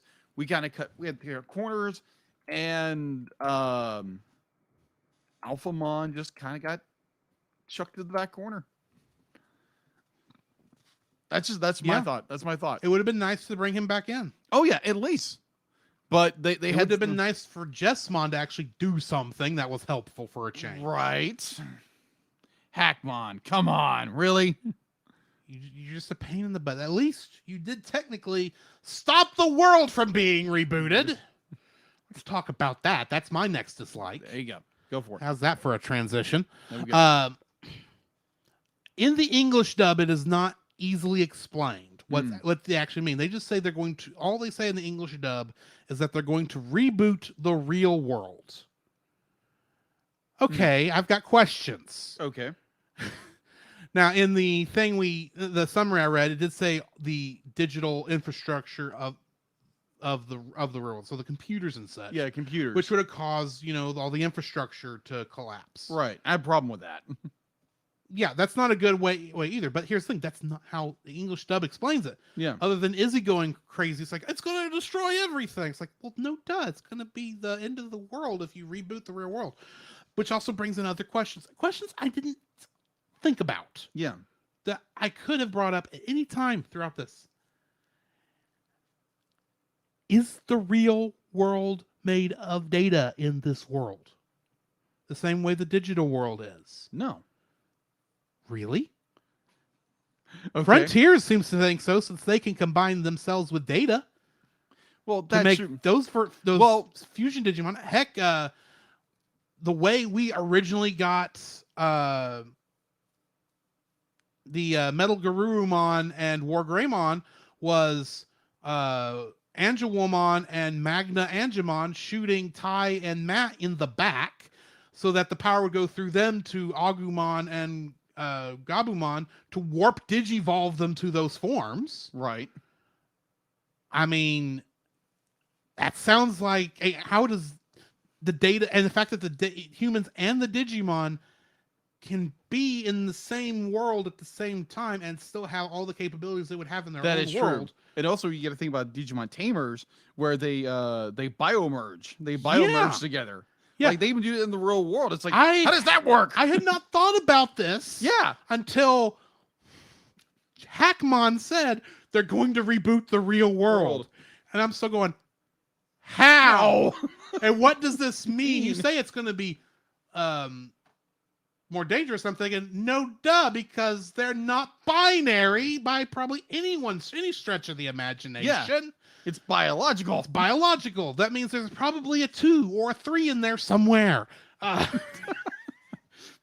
Maybe a DNA strand. Who knows? Maybe it's more 100,000 million times more complicated, and somehow whatever homeostasis is can reboot it. What does that mean? Is this gonna? I mean, does that mean time's gonna restart and it's gonna go all the way back to the Stone Age? That's gonna be pretty bad for the digital world. Pretty much. Because from what we can tell, the digital world comes from the fact that humans made computers in the real world. So why does, I mean, by that stretch of the imagination, homeostasis should have been really mad that the human world was so much stronger than the digital world, since the digital world couldn't exist this whole time unless the human world was. Yeah. This is the problem with not structuring your dub correctly, translating your dub correctly, and B, having fly by your seat lore when you're trying to come up with continuity, because you bring up these stupid questions that you never had to ask. Mm-hmm. And I was, like I said, I would not have asked this even had I seen a lot of the rest of them. Because I'm sure there's stuff in Fusion and in Data Squad and some of the other shows that would have brought this to light also. Yeah. If I'd have thought about it too hard. But it may have been just as, so far beneath the surface like it was with Frontiers and a couple other times that it may have just, I might have sailed past it without realizing it until someone says something stupid like they're going to reboot the real world. Yeah, here's another question. Be like, if King Drazel is that power, and also that what's that character's name? The one who's trying to reboot the real world. Dark Jedi? No. The Digital Emperor? No. Hackmon? I'm fishing here. Come on. I've named everyone who talked about it. Homeostasis. Homeostasis. Thank you. Okay. So homeostasis is going to rebuild the real world. Okay, one, what kind of power does he have? Like, what kind of omnipresent kind of character who is a digital character in a digital world can reboot all the digital all of creation, all of creation, all the digital world, all of the real world, probably the Depression Ocean, the Dark Ocean, whatever, the Quantum Sea, Quantum Sea, all the other terms we found for that stupid area. And probably they can reboot all of it, because I'm guessing homeostasis is in reality the writer's computer. Probably. And that's too meta for this series. I'm sorry. Agreed. But in that same era, be like homeostasis the way I understood it, that homeostasis would reboot all the computers. He would reboot everything. And that's what that thing said. And I'm assuming in the Japanese version, that is pretty much what's being said. It's just when they tried to transliterate it into English, where it would work with the mouth flaps. Actually, that's even stupider, because Hackmon never opens his mouth when he talks. They didn't have to match a cotton picking thing. That is true. They could have found a way to word it where he could have said, reboot the humans' computers. Look Yeah. at how easy that was to say. And that may have fixed what your problem here. Yeah, that would still cause the infrastructure problems they bring up. But Right. it's not as crazy out there as like you're going to reboot the entire world. Yeah. So be like, obviously, be like, if you have a computer, you had to reboot it, right? Yes. You're like, okay, I had to reboot this one today. yeah. I don't have to reboot Deedlit, thankfully, because she takes care of herself. And she said if I ever touch anything on her, she'll slap me. How? You don't have a body. Yet. She said not to worry about that. Okay. Okay, Deedlits. I'm sorry. We'll play nice this time. All right. So going back to my point, the idea that like, okay, the homeostasis is going to reboot, the computers in the world, and Izzy's going nuts over this. Oh, it's going to destroy everything. It's like, no, it's not. Like, yeah, it'll shut everything down. Have you seen Jurassic Park? Well, okay. Let me jump on Izzy's side for a moment. Okay, jump on Izzy's side for a moment. You remember? Do you remember Snowpocalypse? Yes. Okay, you realize we were only 30 seconds, literally 30 seconds from the Texas power grid being down for 3 months. I had heard about that. Yes. That's a similar thing that would have happened if they'd have rebooted everything, because all of the equipment, including the generators at the stations, would have gone off and then had to come back up, and you have to bring the electrical grid up in like a Sync? certain order. Yeah. So that, it doesn't That makes overpower sense. and cause everything to shut back down again.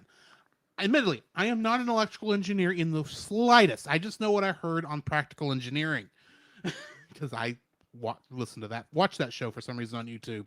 Go check them out. Awesome show. Anyway, so that's the only really way I can think. Like, yeah, there's probably a lot more infrastructure things that we don't realize how it actually works. Right. That would be a pain in the butt if you tried to reboot everything. Yeah. That is the main reason why Homeostasis and Hackmon were even hesitant to reboot the real world in the first I place. would agree as with they you there. put it, Yeah. because it was more dangerous. Yeah. Anyway, I agree with you. Yeah, just be like, okay, so you're gonna shut down the entire computer infrastructure of the world. I was like, okay, there's 1,000 questions there.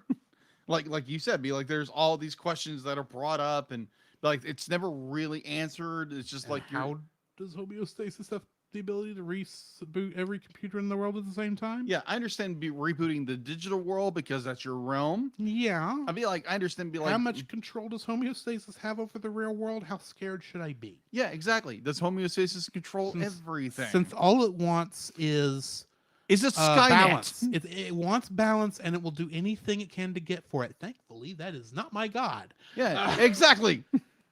Because boy, you got to be scared half the time when if that's the person controlling your world. Yeah, sounds like another religion. We're not going to go there. Moving on. Yeah, moving on. But so yeah, homeostasis. Be like, that's a scary program. Yeah. Be like, if it has the littlest problem with something, it's going to delete stuff. Just because it wants to balance Keep everything in balance. I'm thinking, Yeah, no.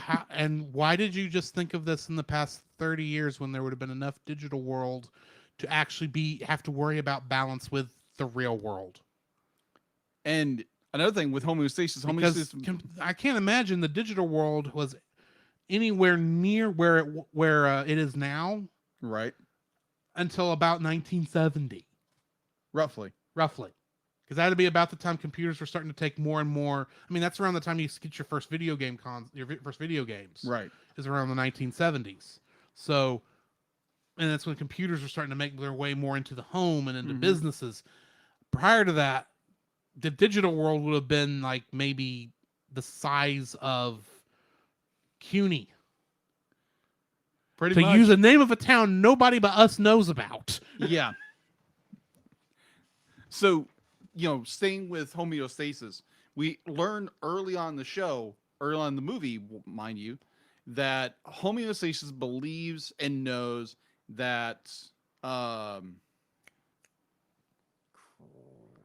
Mekumon, Mekumon. Mekumon. I confused you with CUNY. You did. You did. Mekumon is a mistake. She wasn't meant to be born. There's a lie. Yeah, there's a lie. There is no mistakes There is no mistake when it comes to that sort of thing. So there again, if you had a godlike character, a godlike being that was like homeostasis, that literally judged everybody based because of an error, and wanted to correct everything based on that error, be like, that would be the worst god to serve on the planet. Praise the Lord, we don't have a god like that. Yes, exactly. Because if we'd have been rebooted 1,000 times today. Yeah. More than that. Exactly. I'm actually, that's not even a good estimate. There's what, 7 billion people in the world? Oh yeah. All making stupid decisions like every second. Oh yeah. That would have been enough of an error that homeostasis would have caused a reboot. Oh yeah. Yeah. Yeah. Thankfully, that is not our issue. Yeah, exactly. So yeah, homeostasis has there's a lot of problems with a bunch of stuff when it comes to Oh yeah. a lot of problems. It's like, okay, I get it how they kind of tied that in with Kari's being able to, being a vessel, Being the chosen one. being the chosen one. I get that. That's really cool. But when you have a character who is so powerful that if it detects something that could throw everything out of balance, is willing to destroy everything to correct that error. And I'm going to say this again, like I said last episode. Uh-huh. So many problems that have crept up in this series because that's caused, things to get to this point would have been fixed if homeostasis would have spoken plain English to these kids back in episode 2 when she showed up. Yes, I agree. Anyways, so that is I believe my second dislike. Yes. Yes. Which brings us I said my second dislike. Did I start? We did both of them, and then I came in with yes. Then you gave your second dislike, which was I don't remember what it was now, but it led straight into me being able to talk about rebooting the real world. Yeah. What was your other dislike? Let's see. My first dislike was Hang on. Hang on. You gotta delete this. Okay. So my first dislike was Gatomon has Digiplot armor. Okay, yeah. And so then the Digiplot armor. Mekumon and Meku. Yeah. My second one was what happened to Alphamon. Okay, That's yeah. dropped. And then That's what got me into that. So yeah, where you just finished. Then do you have another one? That was your third dislike. That was my second dislike. But your first one was deleting Mekumon, right? Yeah. So Mekumon, you did Mekumon, you did Alphamon, and that last one was just you riffing off of what I brought up. Exactly. So you do actually still have a third dislike. Yes. Okay, we're back on the same page. Okay.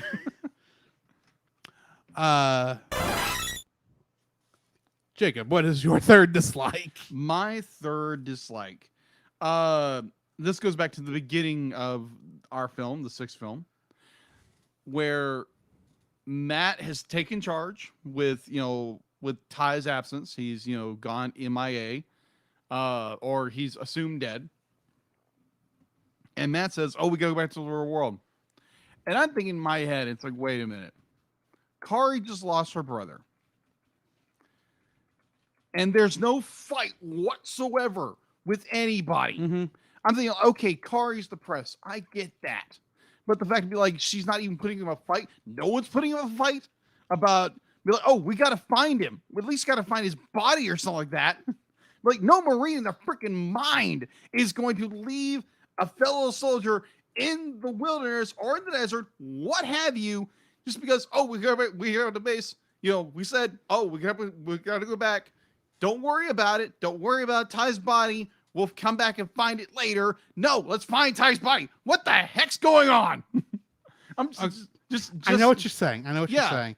Problem is, Kari's needing to get safe. It's somewhere safe. Oh yeah, I totally get that. And they have a raging Evangelion style angel on the loose, I in- agree in with you. downtown Digitokyo. Yeah, pretty much. I get that. They have work to do. I completely and they agree with don't you. have time to go save Ty's body because there's only 6 of them left who can do anything. Yeah, I agree with you.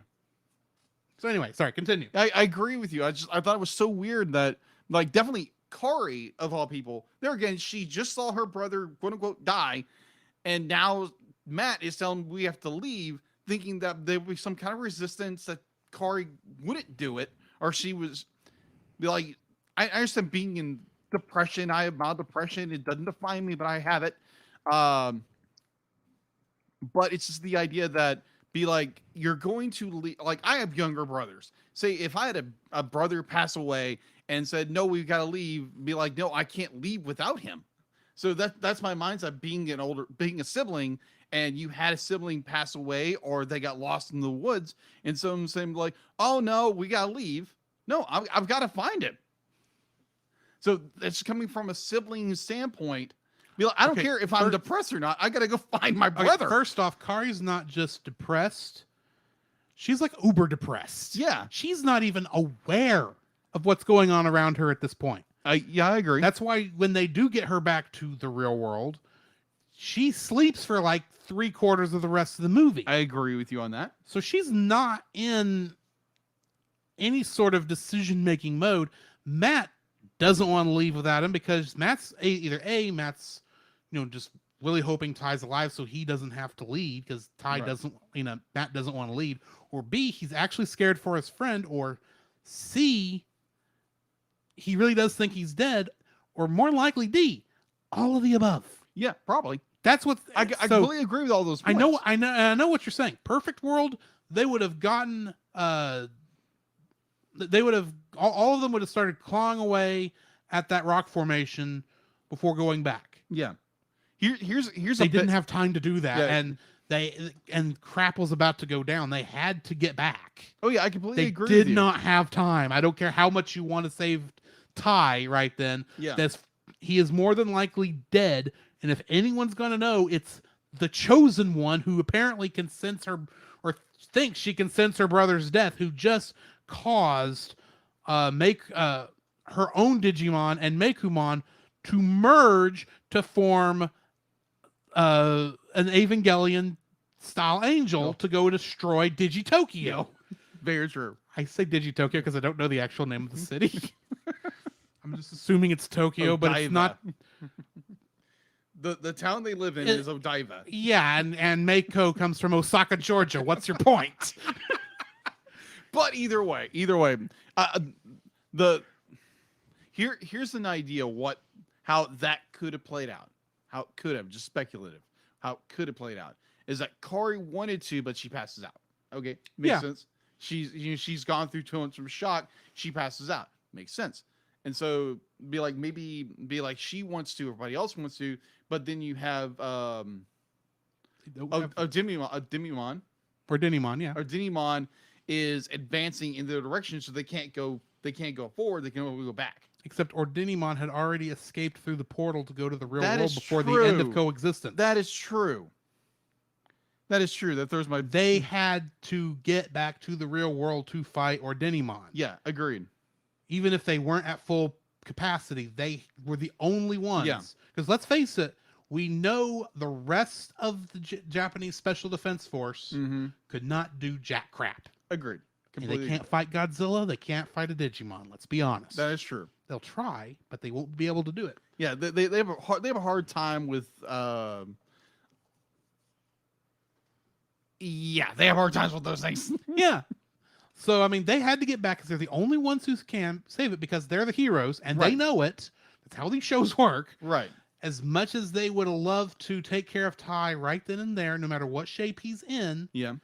unless they knew for certain that there was even a sliver of hope Yeah. that Ty not only could be saved, but that he'd be ready to get up and go attack Ordinimon right then and there, they didn't have time. Yeah. Agreed. And let's face it, think about what they actually saw. Yeah. It wasn't just that he fell into a crack.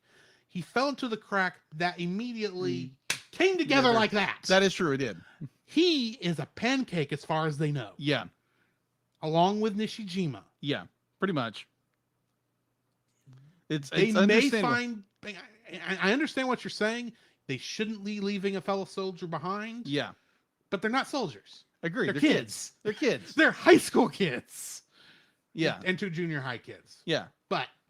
And none of them are in their right mind at that moment. Agree. Completely They agree. just know that the only thing they can do is the thing they have to do, which is stop Ordenimon. Yeah. Yeah, I completely agree with you on And that. bear in mind, Sora does tell Matt, you can stay here if you want to keep looking. Yeah. We understand. We'll all understand why. Yeah. And it's Matt who has to say, no, Ty's not here. Somebody has to step up. Agreed. And Matt's going to be the one to step up because that's the kind of person Matt is. Yeah, He agreed. knows he's not leader material, like we said before. Yeah, but he's but willing to step He's up. willing to step up. And honestly, nobody else can even get close to filling Ty's shoes than Matt. Right, agreed. Anyway. Anyways, so yeah, mine was kind of like a kind of a third. Anyway. All right, so yeah, it's my third. My third dislike. You let Dark Jedi escape! Yeah, I was like, what the fudge, man? And it's not even. It's not like they actually say they don't chase after him and he escapes in the nick of time like a good evil villain should. It wasn't that. That would have No. been fine. It wasn't. They had him caught and he somehow escaped. Mhm. It wasn't anything good like that. What it was is they're so happy their Digimon are back, sad for Meikunmon dying and everything else, that nobody goes after and looks for Dark Jedi. Yeah, So he can just leave at his own pleasure. he literally stands on a rooftop and says, monologuing. Oh well, that didn't go so well. I'll try again next time. Maybe I'll bring up Diaboromon. Hey guys, Evil Ken is over here. You need to go take care of him. He's gonna be an issue. He's the reason Digimon Adventure Quad's gonna happen now, because y'all didn't take care of your business. You let the villain escape. You didn't even try. No. Admittedly, you had no way of knowing where he was. But you can't tell me that there wasn't at least some human force that the military was all over that bay. Yeah. And nobody saw the digital emperor running around Mm-hmm. acting like the Joker, for crying out loud. Pretty much. Nobody saw this. At least have someone say, as he's leaving, someone shout, "Hey you, stop there," and run into the screen while he goes off into his own digital distortion field or whatever. Yeah. Do that. No, it's like, we don't even care he's gone. He's just escaped. We don't care. He's Dark Jedi. Yeah.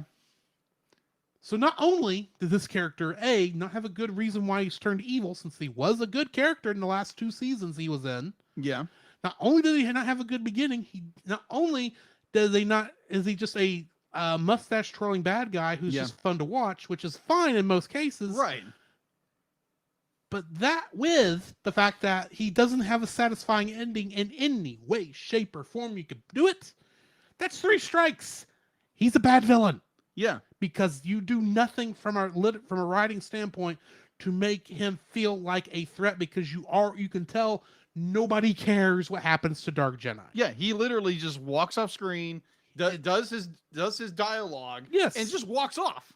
Obviously saying, "Oh yeah, there's another series coming in once we hit the 25th or 30th anniversary movie. Right. We're going to somehow bring everybody back. It's going to now be 2010 because this took place in 2005. Yeah. So it's like,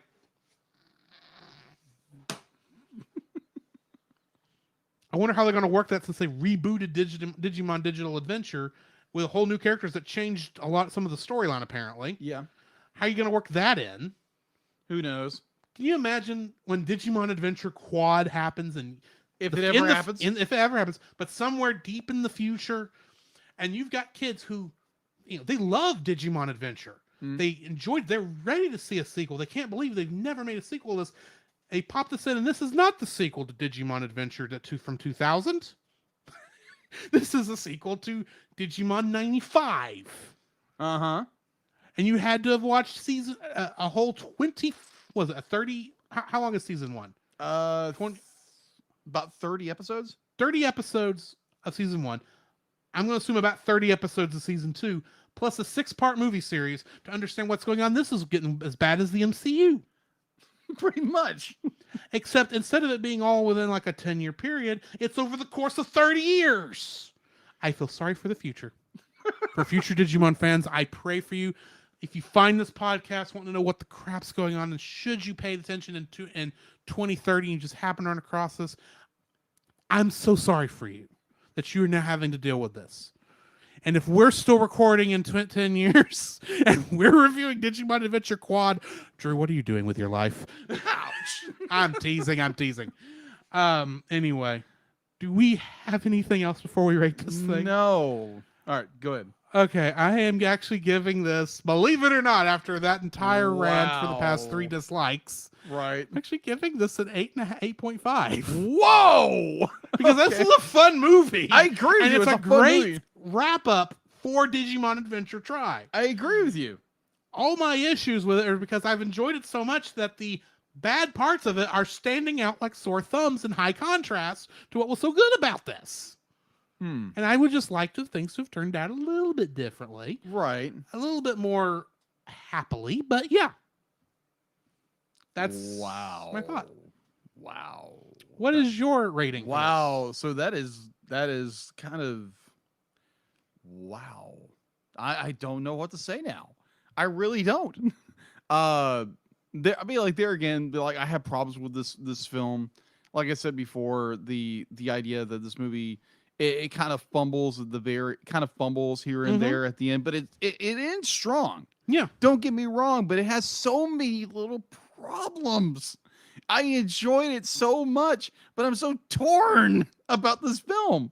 There are so many little problems, and there's not enough completely connected, or there's unanswered questions to a 6-part movie that concludes this series of films. And I'm like, I loved everything coming to this. It's a great film. Do not get me wrong. This is an amazing film. And I've given every one of these films an 8. Mhm. Every one of them. I'm like, I don't know. Be like,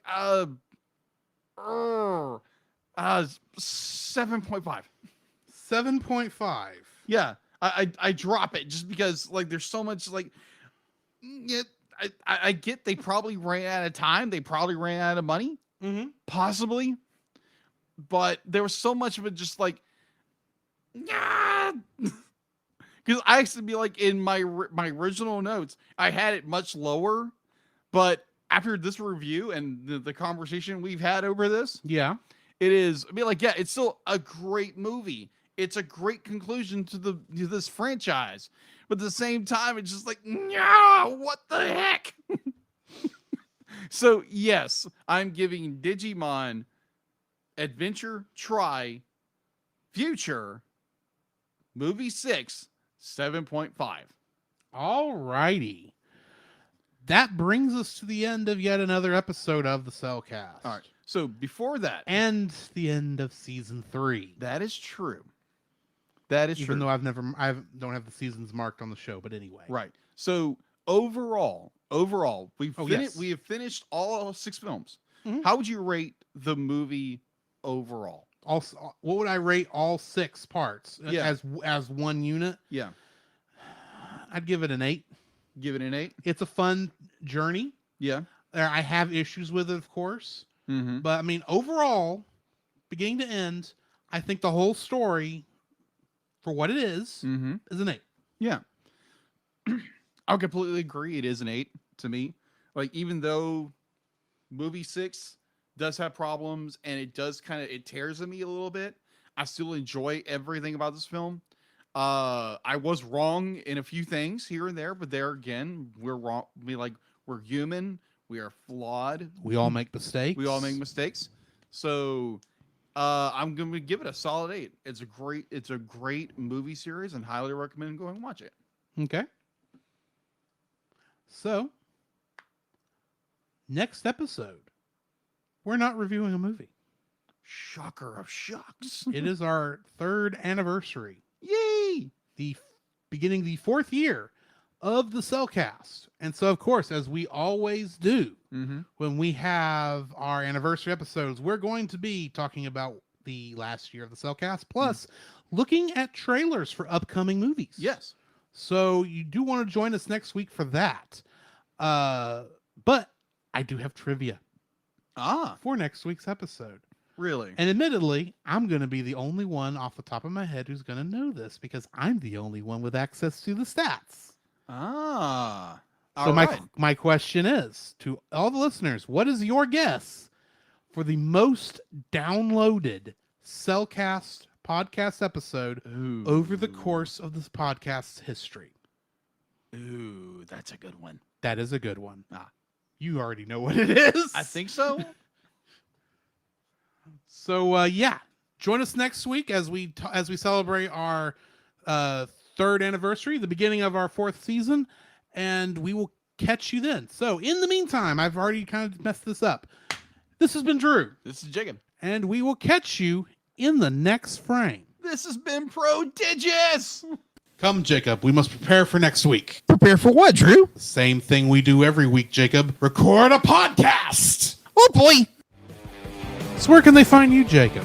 You can find me on Facebook at Jacob B. Heron, also on Facebook at Jacob's Daily Art Corner, where I try to draw each and every day. I don't get to it as often as I like, but join me there. Also, you can find me on Instagram at Jacob B. Heron, on Twitter at Jacob Heron, and Letterboxd at Jacob Heron.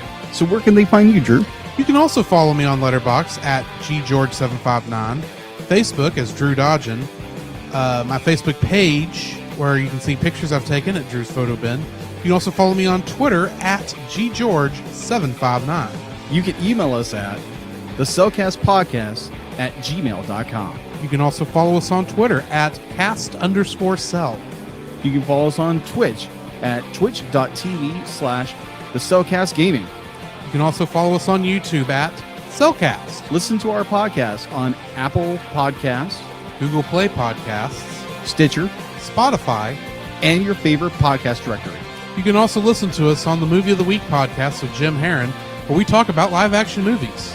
And No, you remember, can't. Cell is a single L.